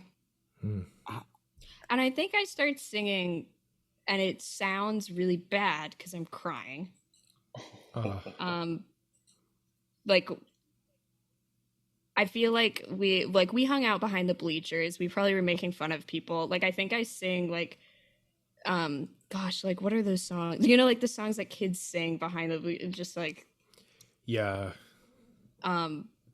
That was almost like a secret handshake type of thing. And as you're singing,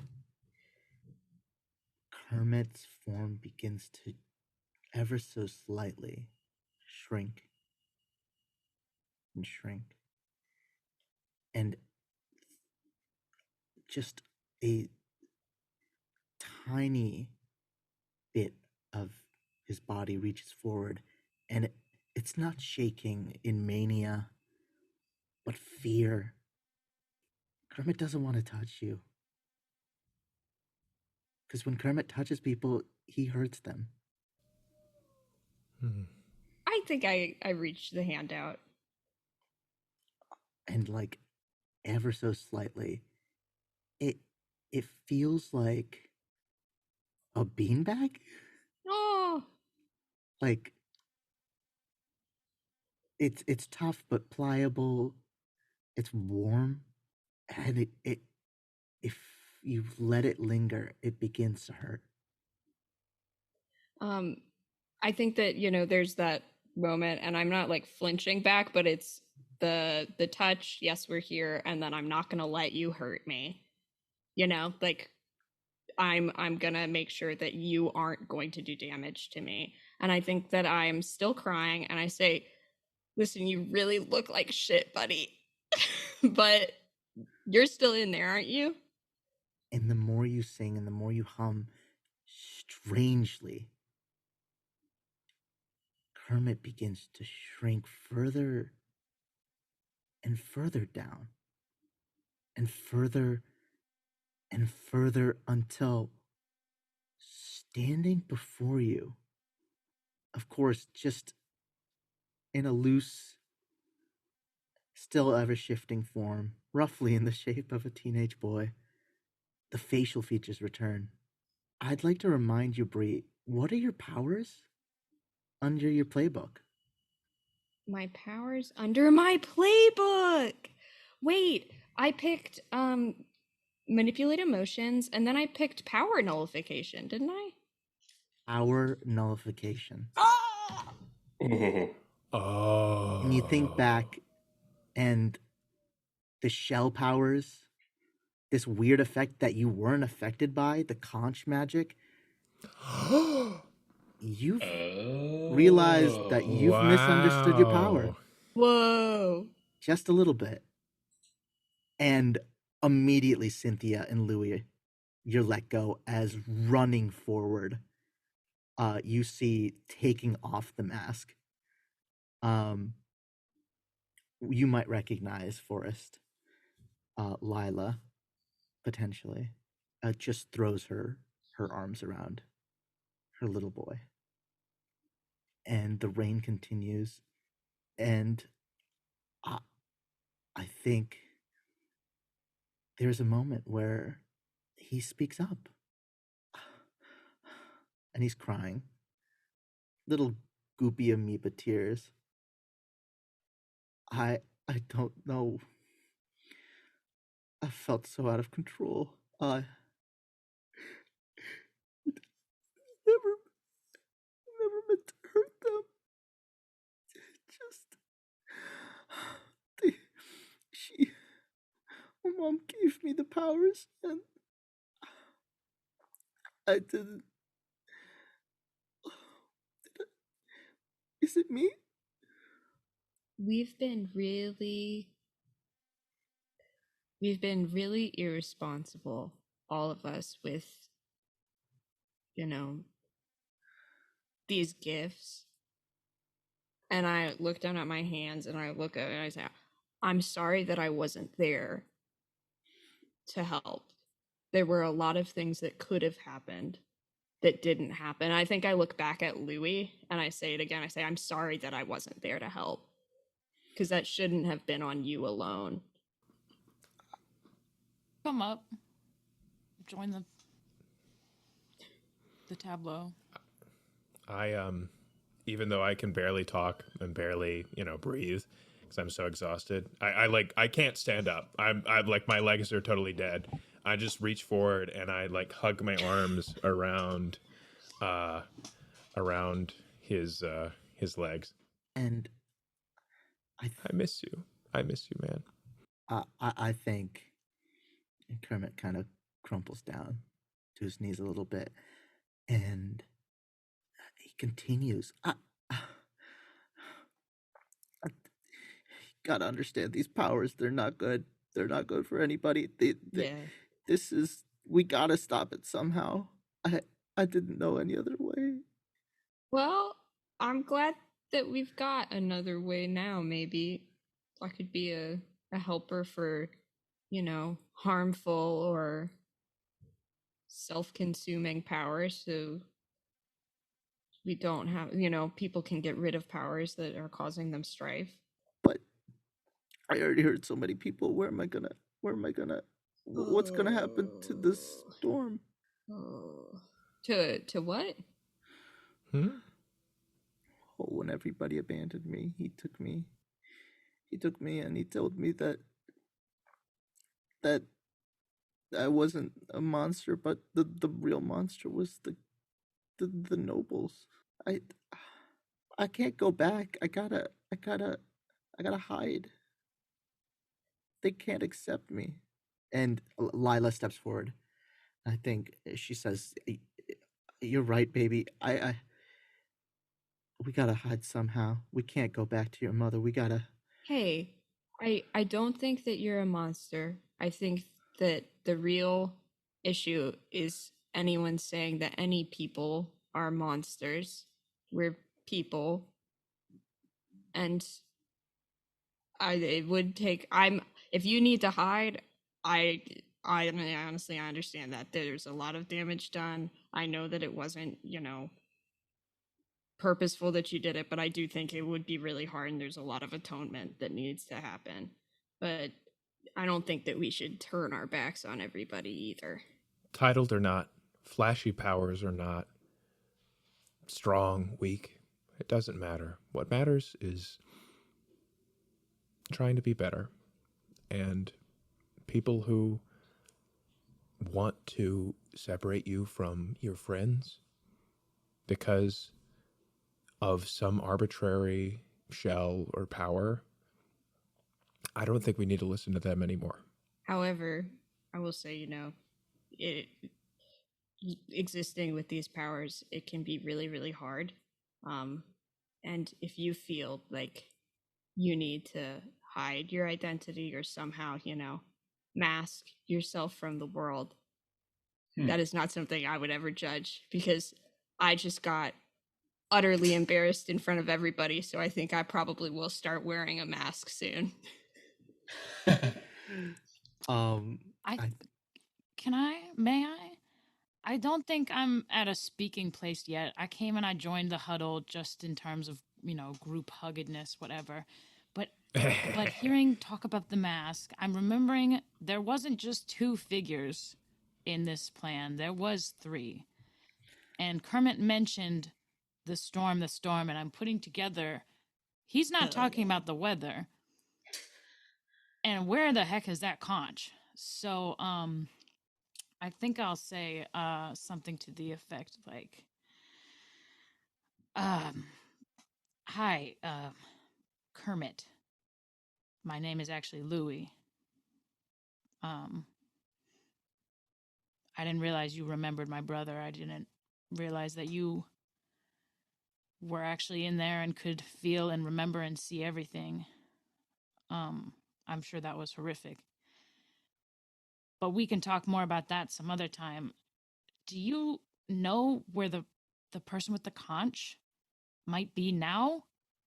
Headed to the castle? Because that'll be really important to making sure nobody else gets hurt today. That he would be leaving. That this would be it. That he had done everything he could for me, and that everything would be taken care of afterwards. The crabs would feed me. He took care of me. Did he tell you where he would meet you after? No, he just finds me. Because I was hiding there. Hiding where? The warehouse. It doesn't mean much, but I'm sorry. I am too. And I think with that, I would be ready to head towards the dock house. Or the... I think that's... The castle? Or is that end of... I think slowly but surely, Cynthia, you are the last person that Kermit kind of looks at. I think that I've been standing off to the side. I haven't joined the group, and as soon as I heard the storm, I've been kind of frozen, and I haven't said anything. I think Kermit will approach and say, I'm sorry, I hurt you earlier. Talking to you, Cynthia. It's okay. You didn't deserve this. It's not your fault that you had that power. And it's not your fault that it got out of control. And I'm sorry if I hurt you. I mean, oh God, what was I thinking? I'm not in my right mind. I just really thought that if we took down everybody in that castle, really, truly, things would be solved. I have a feeling that might still be the case. I don't think the solution's that easy. I think we need to stop it at the source. And that's not the source. The source is the shells. It's not your fault. And I think we flip the page. And just briefly, we see a man in a suit, in a mask, underneath the ocean, and underneath the depths of the water, briefly illuminated by what seems like an underwater lantern, we see a large black porous rock. Yeah. And with a small hammer and chisel, he begins to slowly break apart more small pieces and more small pieces. I think I don't want to end the scene too soon, but the storm's gone. If y'all try to find him, no trace. Wait, is that the meteorite? Yes, Michael. Is that the I Biden will 7? I did not clock Jesus. that was the meteorite. What? I was like, damn, some random rock. Tori, No! you and me Thank God. today. I was We're like- on the same page. I was like, must be Hilarious. volcanic. Hilarious. God. Any final All of my- any final moments I to did have to- one kind of final moment that I wanted to Right. do. Yes. Sort of when the conversation there has died down, I think I wanted to approach Bree, and I think I wanted to. My arms, I feel, are extremely loose from trying to pull on the pull the tower down, or the lighthouse, and like keep it stripped. So I have like fully pulled them into myself, and they are like as firm as possible. And I go to bring in Bree in a tight embrace. Have I talked to Louis? Okay, then No. I hug you. And I'm like, if Louis hasn't given me the info on what was said to my boy during that Well- fight, then everything's fine, and I give you a hug back. I'm gonna say, I think we have done so much for this team, and I really appreciate having you on here. And I think that we keep the team in mind, and seeing you out there, seeing you win like that, it's just, I can see this going far.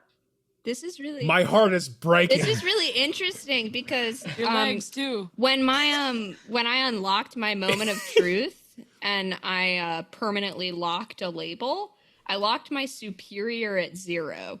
Wow. Oh, That's insane. fascinating. So it seems like you're trying to influence me a little bit in a superior way here, Here's what I'm trying to do. and it ain't gonna work. I think I'm you're darling. triumphantly celebrating? Question I mark? am not. Yeah, that's what I'm doing. I'm triumphantly celebrating. I am Interesting. not. I am heavily implying like just from the looks I put toward Louis' way, or like just from like the vibe I'm giving off. I am heavily like there's definitely a bit of a bite with it going at the others. So when I share At the others. not at the And not at you. I mean, specifically we at were the Louis. two. We started both with a superior score of what, 3? I think Yeah. Yeah, so it makes sense that you would try this with Yeah, me. yeah, But and I I- think I- I'm rejecting it. Yeah, I'm not trying to shift your influence. It's Yeah. mostly that I mean, whether it comes off as that can be a mechanic as well, but in this moment I am like really, really celebrating that you and I are sort of the leaders and have Yeah. level heads here. And so And when you I share said, well, oh, sorry, yes. If you want to read your thing, absolutely. I know what I'm going to I respond am not with. yeah, I am not Yep. hiding that I believe Louis is not pulling his weight. Yeah.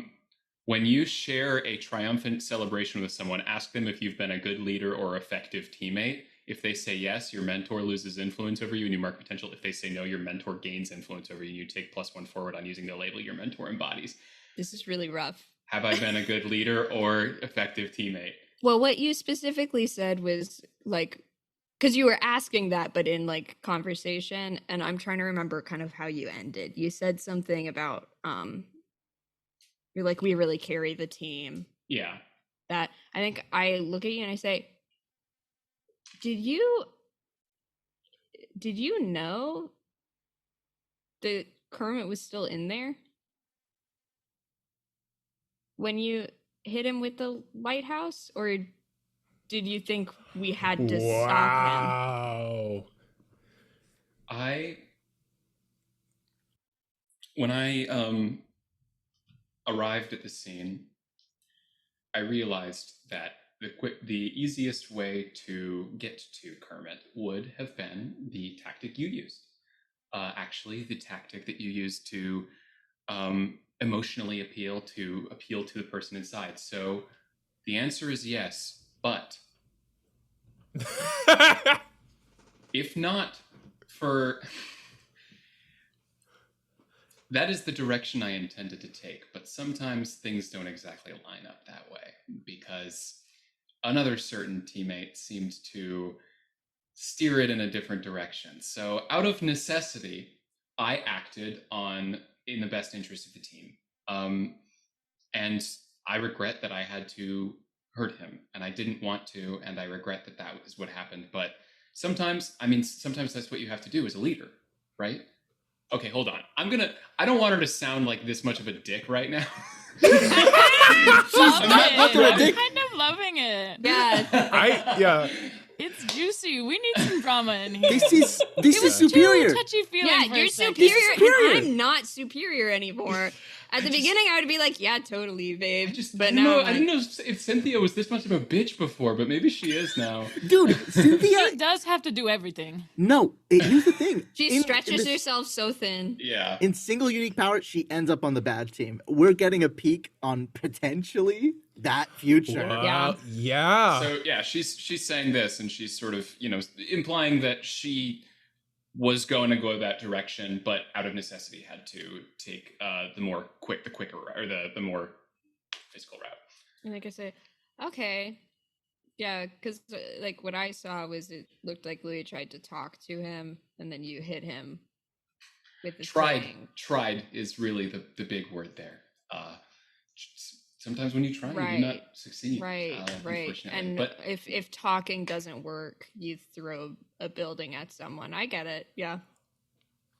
Yeah. So I assume that Emma's answer to this question is no. 100%. Yeah, that's a no. And Loki, I don't know how removing influence works, but I kind of don't want you to have influence over Brie anymore. I think crush on Cynthia is dampened. Yeah. No. I think that's How's exactly Louis what. looking?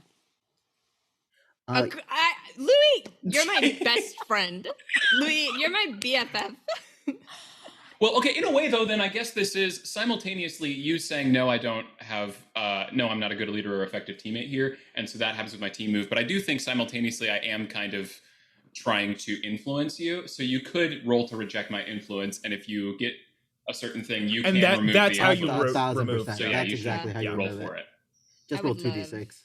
To do that. Because there's no way I'm not like trying to tell you who you are right now. Like that's kind of what I'm doing. Well, here's something that's interesting to me. You are doing this. I've locked superior, so like you can't influence me in that way. Which makes perfect narrative sense. Mm-hmm. And you've rolled a mixed success. You can cancel their influence and take a +1 forward against Cynthia. Cool. So I say like, yeah, I think we either read that situation differently, or I guess you just make different decisions than I would there. Yeah. I'll do what I have to. But see you at practice. And I head off. Immediately, not that this is where the story is going, but she's going off to find the storm and get answers. For my final image, the idea I had is Louis, how close are you to me? We can say maybe we're chilling while they were having their conversation. So yeah, this is what I was thinking. It's like I think I loudly at one point I'm like, Louis did a great job out there, or I'm like, I know that Louis tried to do some, and I look at you. Cynthia hadn't quite named names. You're like, oh, you mean Louis? A certain teammate. I'm like, Louis did exactly what I would have done in that situation. Like, I don't know who you're talking about. You didn't hear me be like, I'll kill your mom. Yeah. I think what I saw was you talking. I genuinely think there's a moment where Lila does approach you, Louis, and valid. She does put a hand on your shoulder, and she's like, "Trust me, I understand. Uh, we say the worst things when we're acting at our worst selves, so I think nothing of it. Okay? Well, I'm glad you understand it, And I Miss understand the your anger. Frog. I yes. Please keep my identity Sorry, a secret. I'm new. I'd recommend you get a mask as soon as possible. It'll help you in this terrible, horrible city we live I in. I gotta tell you, I was about to say, I'm glad that you understand because I think I don't understand. I thought I did. I thought I knew what being a hero was and what I wanted. And I think I'm learning maybe being a hero is something different. I'm not sure I want to mask. Maybe maybe I would shine in a different way if I were to focus on supporting and building up people in my community so that when terror happens, I don't know. This is where I think Louis is going. I'm seeing Louis killing it in like some kind of construction gig or changing light bulbs, but redefining, I don't know, something about this forgiveness, this moment of here's the big bad who I've been, you know what I mean, just hating all my life, who needs retribution, realizing that people are complex and, you know, there's no such thing really as good versus evil. There's a lot of in between.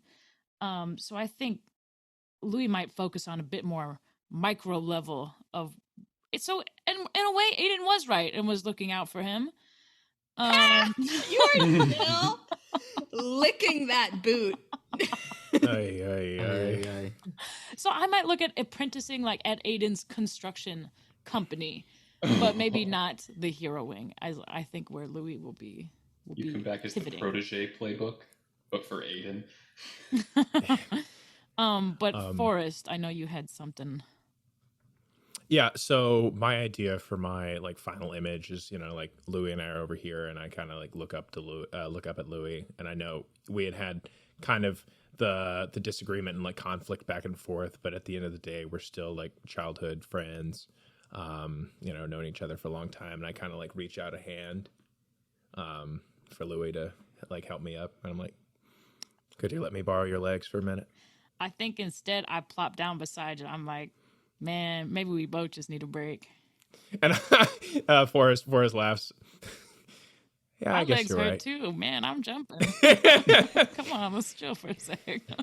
And I think everybody just kind of sits down, and it's dark, but it's a beautiful night. Is the rain subsiding? Or And are we enjoying getting wet in the storm? just for a second, I think you can see the rain begin to subside, and uh, slowly but surely, um, there are parts of the town that begin to kind of wake to life again. Um, Again, we see comic panels of people grabbing these shell necklaces and throwing them away, and after minutes, the effect ends, and the town kind of blares these alarms as it kind of finally catches up to the trouble that's been happening. But there's this beautiful thing that happens. All around the city, these alarms begin to play, but they're spaced together such that it creates this kind of harmony, all in unison. Like, what if the sound of like a conch shell, if you lifted it up into your ear, what if that sound were to be played on a loudspeaker, just in perfect harmony? And then it hits a minor chord as we see Cynthia in the warehouse facing a dripping wet figure. It's been a while since I've seen your face. It's been a while since I've heard your name. I like to move quietly. I don't like leaving much of an impact. Why did you stop me today? Well, it seems like you moved pretty loudly today. Look, you've grown up. Playtime is over. It was fun teaching you how to use your powers at first, but if you really want to make an impact, please stay out of my way. Oof. In this moment, I think she's for the first time going to try to pierce the storm's mask. All right, roll for it. And it's mundane, which is his frickin' level. Technically, that when he gained influence over me, since he already has influence over me, my labels get shifted. How would they have gotten shifted, would you say? With those statements?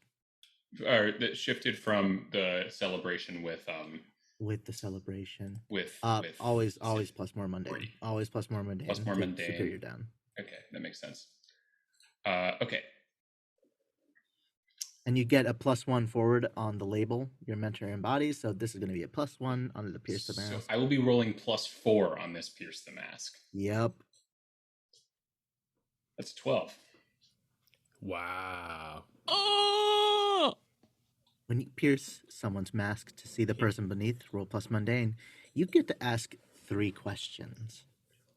Holy shit. I mean, there are 3 questions, which are, what do you intend to do? How could I get your character to blank?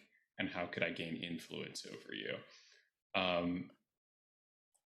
mean, I'll just ask all 3 of those. How could I get your character to become vulnerable to me is what I'll say. And if you want to just answer for all 3 of those questions at once, go ahead. Awesome. He throws the bag down, and out spilling from it are these rocks you've seen before. You're telling me no part of your heart shares in the hatred towards the nobility. The shells, this society we've built up, it's a farce. He looks down at the stones. I am going to keep fighting that power until they draw their last breath. And I'm going to free the people from this curse. What does he intend to do? He intends to eliminate the threat of shells. And to do that, he needs to stop people proactively who really value these shells. How could you get influence over him, and how could you get him to be vulnerable? He's asking you almost in a sense that, like, he's hoping. There's an undercurrent of him hoping that you agree with him. And this is the thing that is happening now. Cynthia, for you in this moment, the storm reaches out a hand. I know you believe what I believe. Join me. He'll reveal everything if you join him. And he will give you any influence should you join him. Oh, fuck.